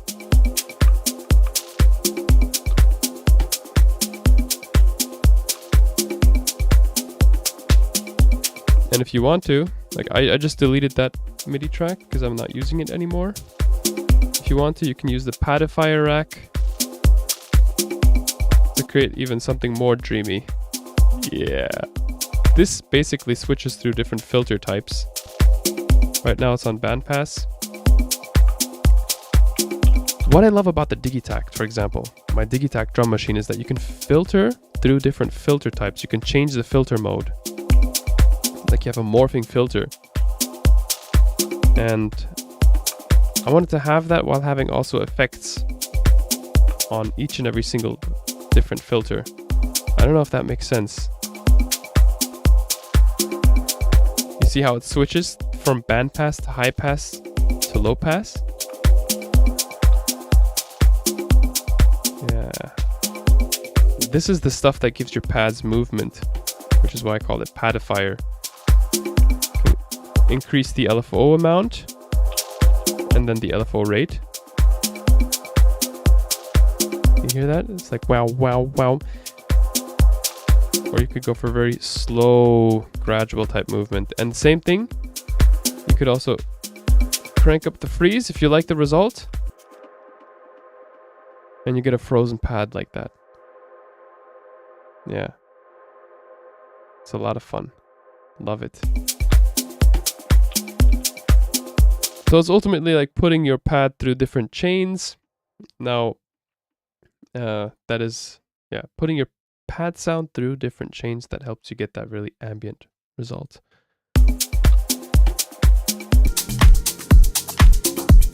I feel like theirs is a lot lower, so it would have been smart to resample a lower result.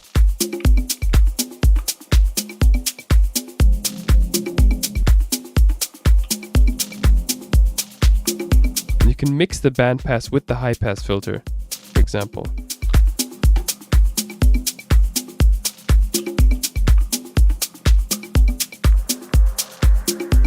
Change the warp modes. If you pitch down the sound this drastically, you can take control over the formant warp mode, Complex Pro. And if you want, you can also, since Live 12, automate the envelope. Since I have two clips in it selected, that does not work. But if you have one clip selected, go into envelope, you can automate the envelope. Clip, Pro envelope. So you could add even more complexity to your pads by shaping the envelope here.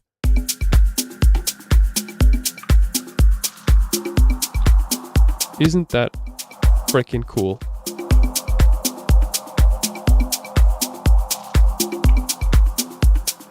Now, if you don't want to apply it to just that 1 bar clip, or no, this is 8 bars, yeah.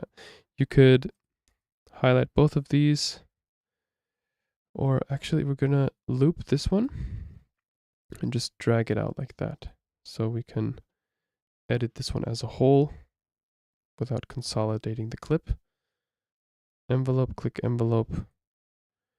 And now you can automate the envelope. You start very low, go high, and you go back down to low.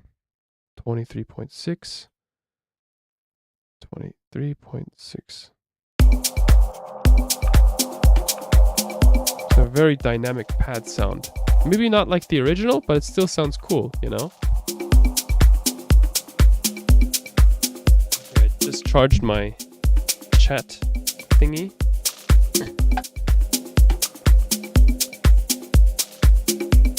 That's what we have. So we got the Alchemist translation, best organic house channel I've ever seen. I'm from Brazil and I really appreciate it. Well, thank you. What's thank you in Brazil? It's something like obrigado or something like that. He says best organic house channel. Ah, okay. Yo, Kevin. Groove sound is sounding dope. What's up, Mason, man? Nice to have you here. We got John Drummer. Hey. I love this pad so much.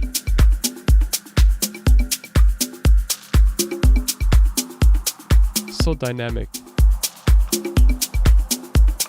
So, you guys hear that melody? Da, da, da, da, da. I want to get that melody.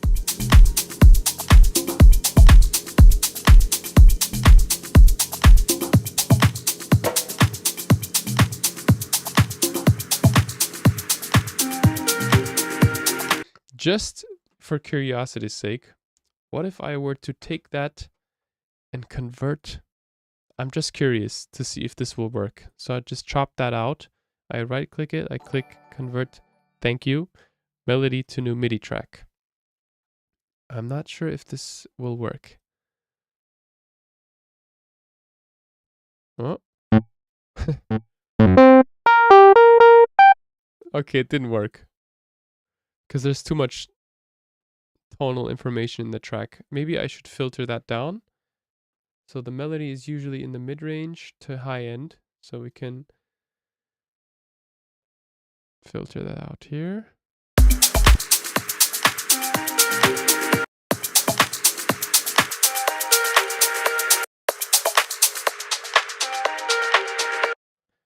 And then we go consolidate this entire clip, freeze and flatten, I mean.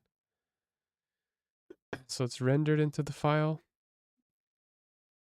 And now we do convert melody to new MIDI.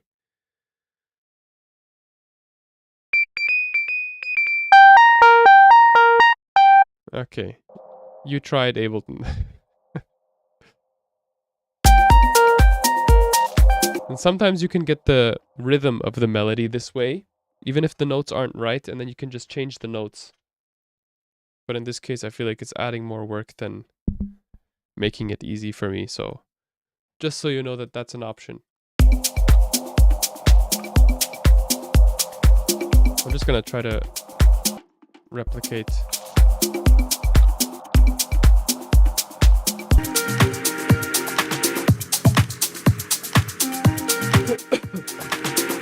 I'm gonna create a MIDI clip in this little section where the melody from the main track plays, and use a synth that has some kind of a plucky character.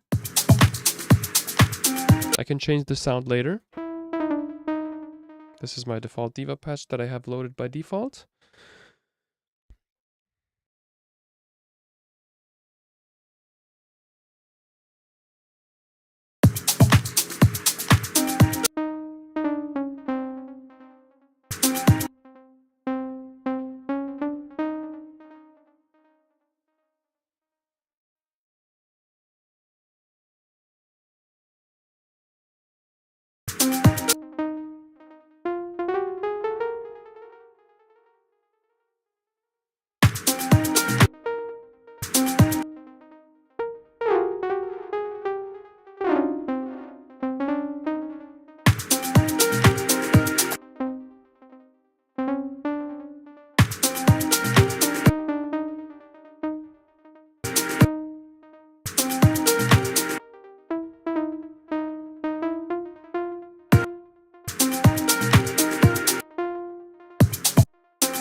Okay, guys. I don't know. My microphone turned off here. This is my replacement microphone. Hello, hello. I thought I touched the mute button, but I didn't. Luckily, I have this replacement microphone because my USB mic just turned off. For those of you who still stuck around, thank you so much. I explained. This is the funniest live stream I've ever had. I just explained my whole entire pad creation process 2 times. And the second time I was like, oh, I'm never gonna do that mistake again. And I literally spoke over a muted freaking mic.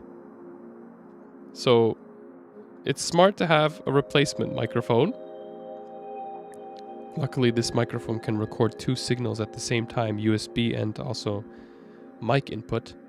However, mic input also mixes with the outboard gear. Luckily, I'm not using any outboard gear, so we have this microphone. Okay. That's why you called me, huh? I was like, people are calling me. I don't know why. Now I know why. We need a hotline.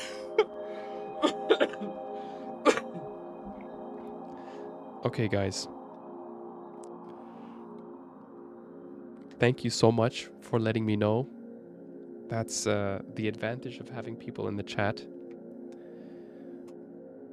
So I'm gonna investigate on that issue later on, why the mic didn't work, but just to explain for the 3rd time, which I'm actually glad to, I'm going to explain how I create this pad layer, consisting of these 3 different layers. So layer 1 is warped. This is the layer that we created earlier in the track, in the stream, where we resampled the ambient swell creator from Roya. Remember this thing?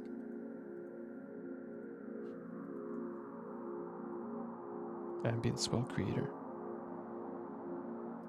We took a chord, we played that. Literally just hitting 1 note. By the way, this thing is amazing for these jungle type pads. Yeah, we played that sustained. We freeze the reverb. Added some lo-fi.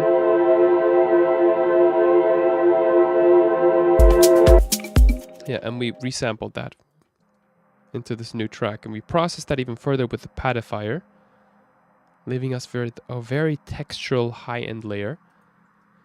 And in addition to that, I pitched it down 12 halftone steps, which is a rather... Yeah, it's an experimental thing. It adds like the warpy texture. This is how it originally sounded. Let's take away the padifier. This is how the original F minor chord sounded. With padifier, it puts a bandpass filter on it. And I don't know if this was still in the recording where my microphone turned off, but this padifier rack allows you to switch through different filter types,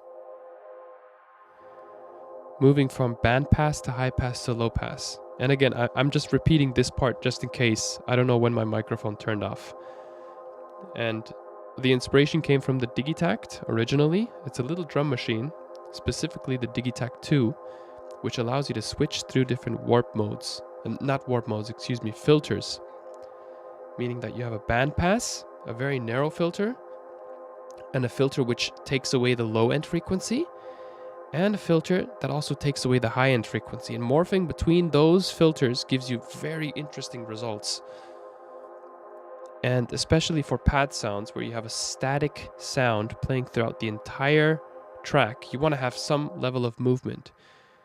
And the best way to introduce that movement is through filters. This move button,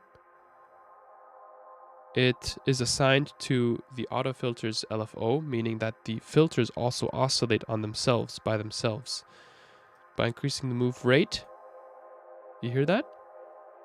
Wow, wow, wow. So if you want more of like a rhythmic wobble, you get that here.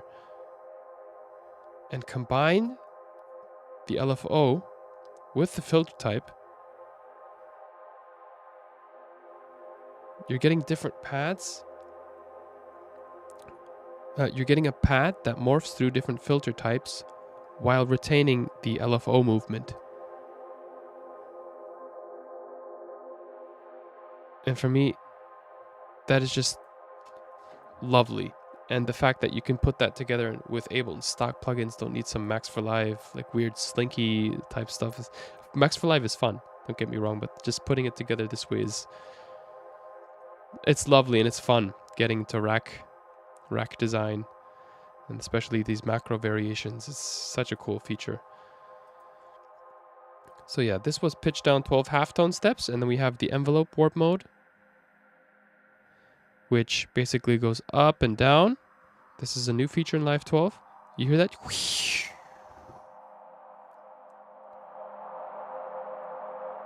That's all coming from the envelope, just the envelope automation. When you pitch down a sound this drastically, like 12 halftone steps, the warp mode, especially Complex Pro, is more audible. Like the changes in the warp mode, the envelope and formats become very, very noticeable. Listen to that sweep now. I'm getting goosebumps.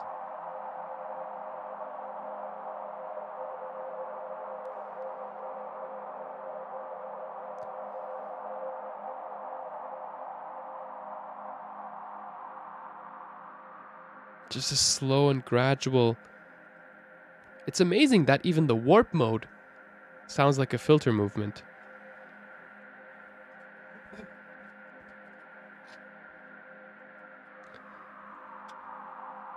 Yeah, you blend that in with the Omnisphere pad. You're like, okay, that has even some more depth. This Omnisphere patch is called Daybreak, and it consists of one sample that plays a chord, a minor chord to be specific. And you layer that with a sound from Omnisphere that has an emphasis on the higher frequency. You get 3 layers. Now this puts more emphasis on the impact, so let's have it impact twice. So we're splitting our pads, you know, not only the drums into multiple layers, but also the pads, the ambient atmosphere.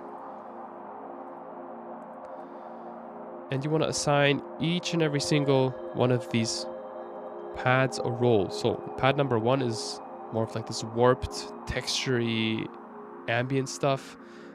The second one is in the lower register, and the third one is very high. So we have 3 different layers. Goes very well with the drum groove.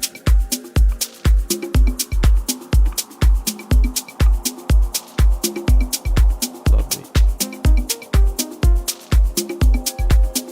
Okay, let's try to reference. I think this is going to be the last thing that I do before I end the stream.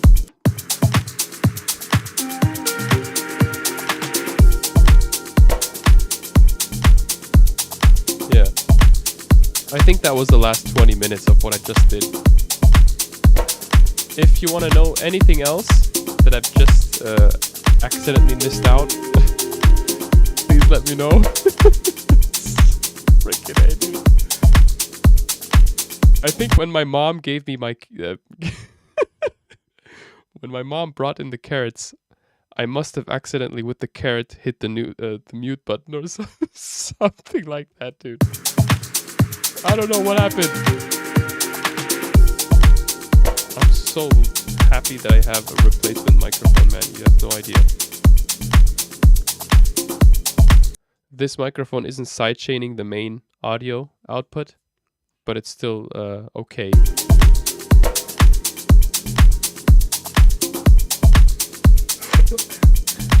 Adi, Adi, you asked where I get the padifier from. Now that's a good question. And perhaps that serves as a perfect gateway to do some shameless self-promotion. The padifier rack is part of Roya, the sound pack that I put out this Friday. It's a brand new sound pack containing sounds for organic house. Most of the sounds that you hear I also am using right now. And the padifier rack is part of the extra creative toolkit that I put together that contains an extra template for starting tracks in Ableton Live and a total of 4 racks. Those 4 racks are bundled within the template. So it's not an actual template, it's more of like a combining all the pads and giving you a starting point with kick, hi-hat, etc. Some extra chords, a lot of sounds, and of course some testimonials from people like Chris Luno, who signed to Anjuna Deep, Lisandro, who signed to Homaida's Soundgarden. So I'm happy to see that the sounds are well used amongst my favorite labels and favorite artists. So if you want to, feel free to grab it. I just see that I forgot to change the text from Sinai to Roya. So I'll have to change that little mistake there, but this is called the Roya production suite. Yeah.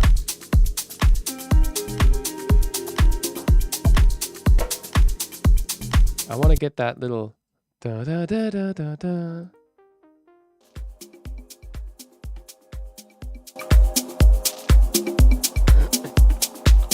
I think it's a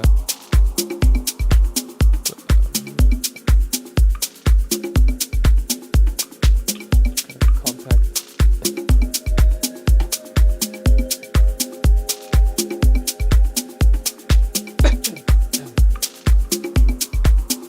Maybe it's a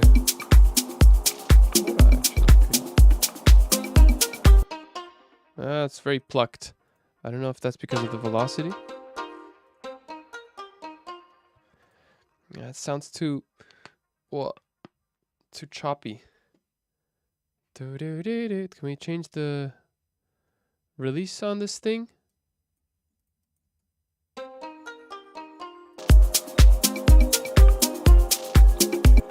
It's funny how that was the default preset that was already selected here. It was exactly the instrument that I was looking for. Destiny. This is the Kora. Still, I feel like it could use a bit more release to the sound. Maybe we can duplicate this layer once more and look for another layer, another sound. Ancient World. No, this is more of a strings type thing.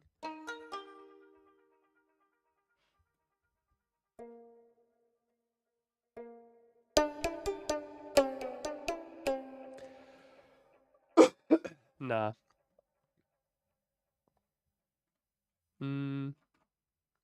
I think Ethno World 6 is the best option that I have here. It's some kind of a stringed instrument. Maybe this.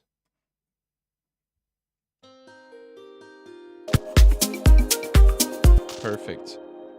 Bandura. So we have a really plucky layer, a synth layer. Maybe pan the plucky layer to the right, the synth layer, the bandura to the... so wait, let me not speak too quickly. The kora, we're going to put to the left, and the bandura, we're going to put slightly to the right. And then we have a synth layer on top of this. And how close did we get to the original? Let's see. That's beautiful, but I feel like just to add a bit more unique touch to it, listen to how the sound from the original sounds like. Oh, that was not the original. I feel like it morphs between these different presets. Like I have the synth, the kora, the bandura. I feel like it filters in these ethnic layers. So what we could do is group the ethnic, ethno. Now I'm kind of complicating a bit, but this is usually the approach when it comes to remaking sounds. I feel like these two layers are blended in slightly, like there's a slight filter movement to them. It's kind of like this. No resonance.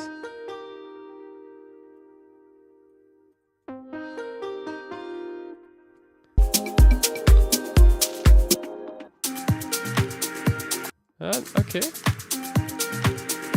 It's like do do da da da. There's a lot more delay to them.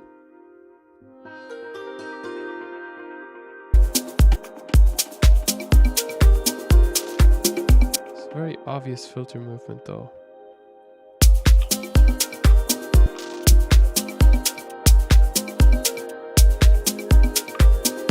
Yeah.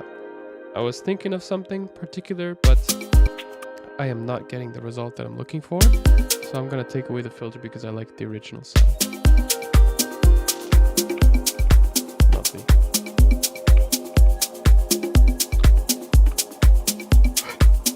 Izzy saying, bro, leave the video in the record, please.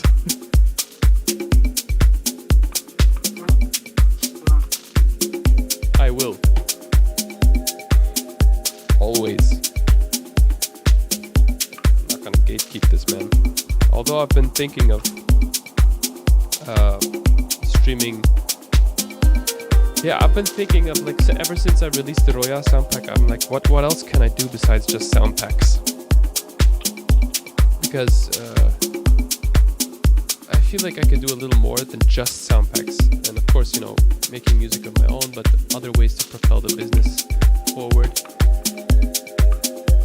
So I was like, okay, maybe I could restructure the whole live stream thing. But on the other hand, it's like the people who know me, they watch my live streams. My live streams usually don't get a lot of subscribers. So I've been thinking of, I don't know, live streaming somewhere else, maybe putting them onto Patreon or something. But the thing is, I don't want to gatekeep the knowledge. You know, I want to keep it fairly public, but at the same time give it a bit of exclusivity, you know? So there's a lot of like thinking going on regarding the live streams. But what I enjoy about live streaming onto YouTube is like the vibe that we're getting from the chat, from the people joining in, and I feel like there's a lot of positive energy to these live streams. So I don't want to change the way this works. So rather than gatekeeping the live streams, I want to continue doing it for the community and see if there's another way to perhaps, change the way I approach the sound pack creation, course creation. But keep the things that evoke a lot of positivity alive rather than trying to change them for the sake of, I don't know, making money. I feel like music deserves to be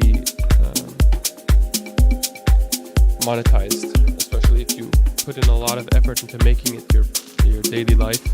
And you share that knowledge, I feel like you need to have the self-worth to be able to monetize it as well. But finding that balance between where do I gatekeep, how much do I gatekeep, that's something that I think of very regularly.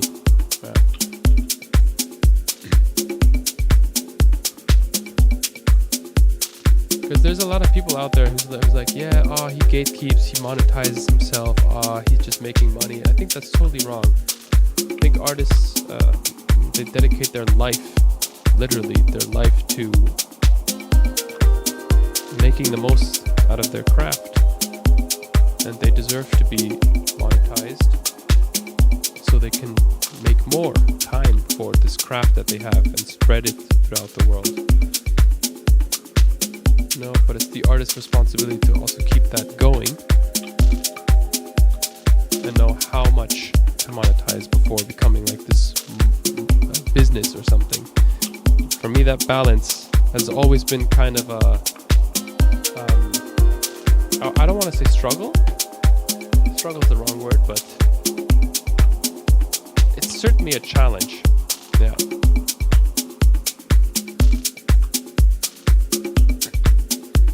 For me, I'm gonna be honest, one of the most challenging things is seeing people on YouTube perform very well with a particular style, title and thumbnail. And get a lot of views.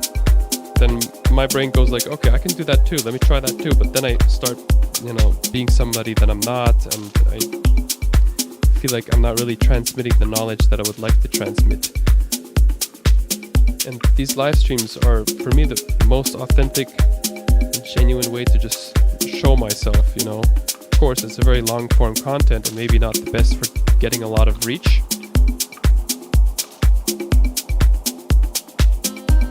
But it's the most authentic.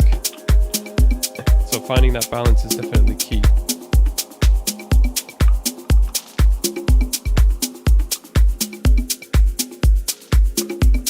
So The Alchemist says, I have gone back to mixing vinyl purely because I know artists. The artist is getting paid when I buy vinyl. Nice, man. You don't want to do courses, but that could be another step at a later stage. Yeah, I've done a couple courses. I've put out a couple courses. But I want to expand more into that. And I'm like, how do I put together courses, but make them still valuable as the live streams? Because courses has to have a bit more structure, a very educational structural approach. And live streams are very loose. But combining that looseness with structure is... You need to prepare a little.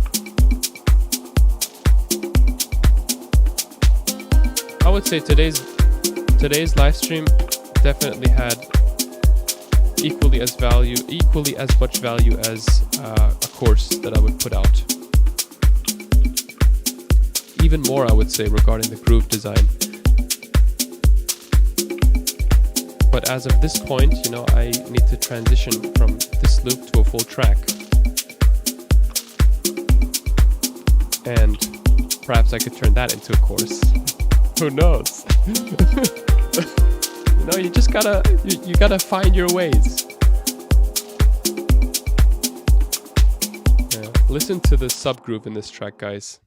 Just before we end the stream today, listen to the subgroove of this track. Ja, ich mach bald Feierabend. Okay, good.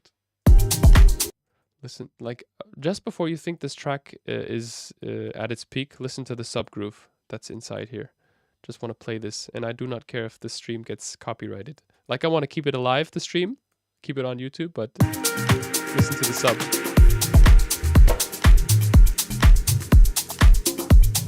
Additional clap layer. What's up, Cadence? Ahoy, a bit late.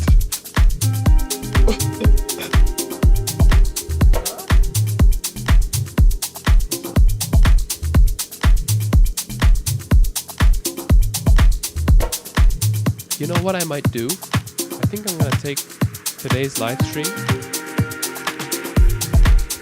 download the video file and chop out the best moments, or I'm going to convert this part of the video as part one of the course that I might put out. And in the course I will continue to further elaborate on the arrangement, the creation of the bass groove. Maybe, that could be a good idea. Yeah. So we have the best of both worlds, we share content for free, but also we get to monetize. That's a good idea. Maybe. We need to put it into reality. Bass groove is amazing, man.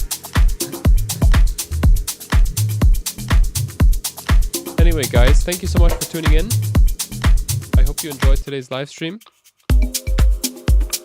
This is the track that we've come up with.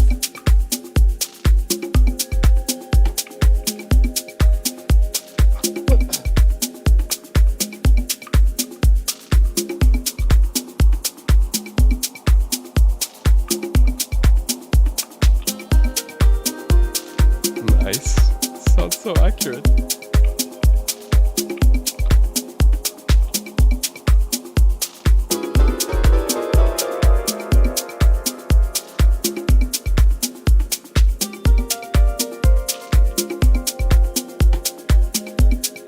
Beautiful.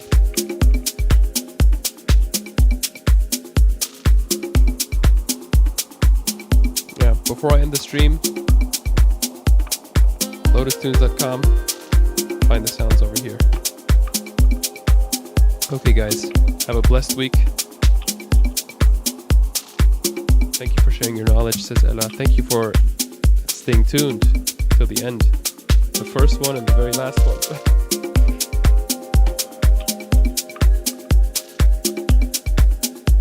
Enjoy your week. Have fun making music.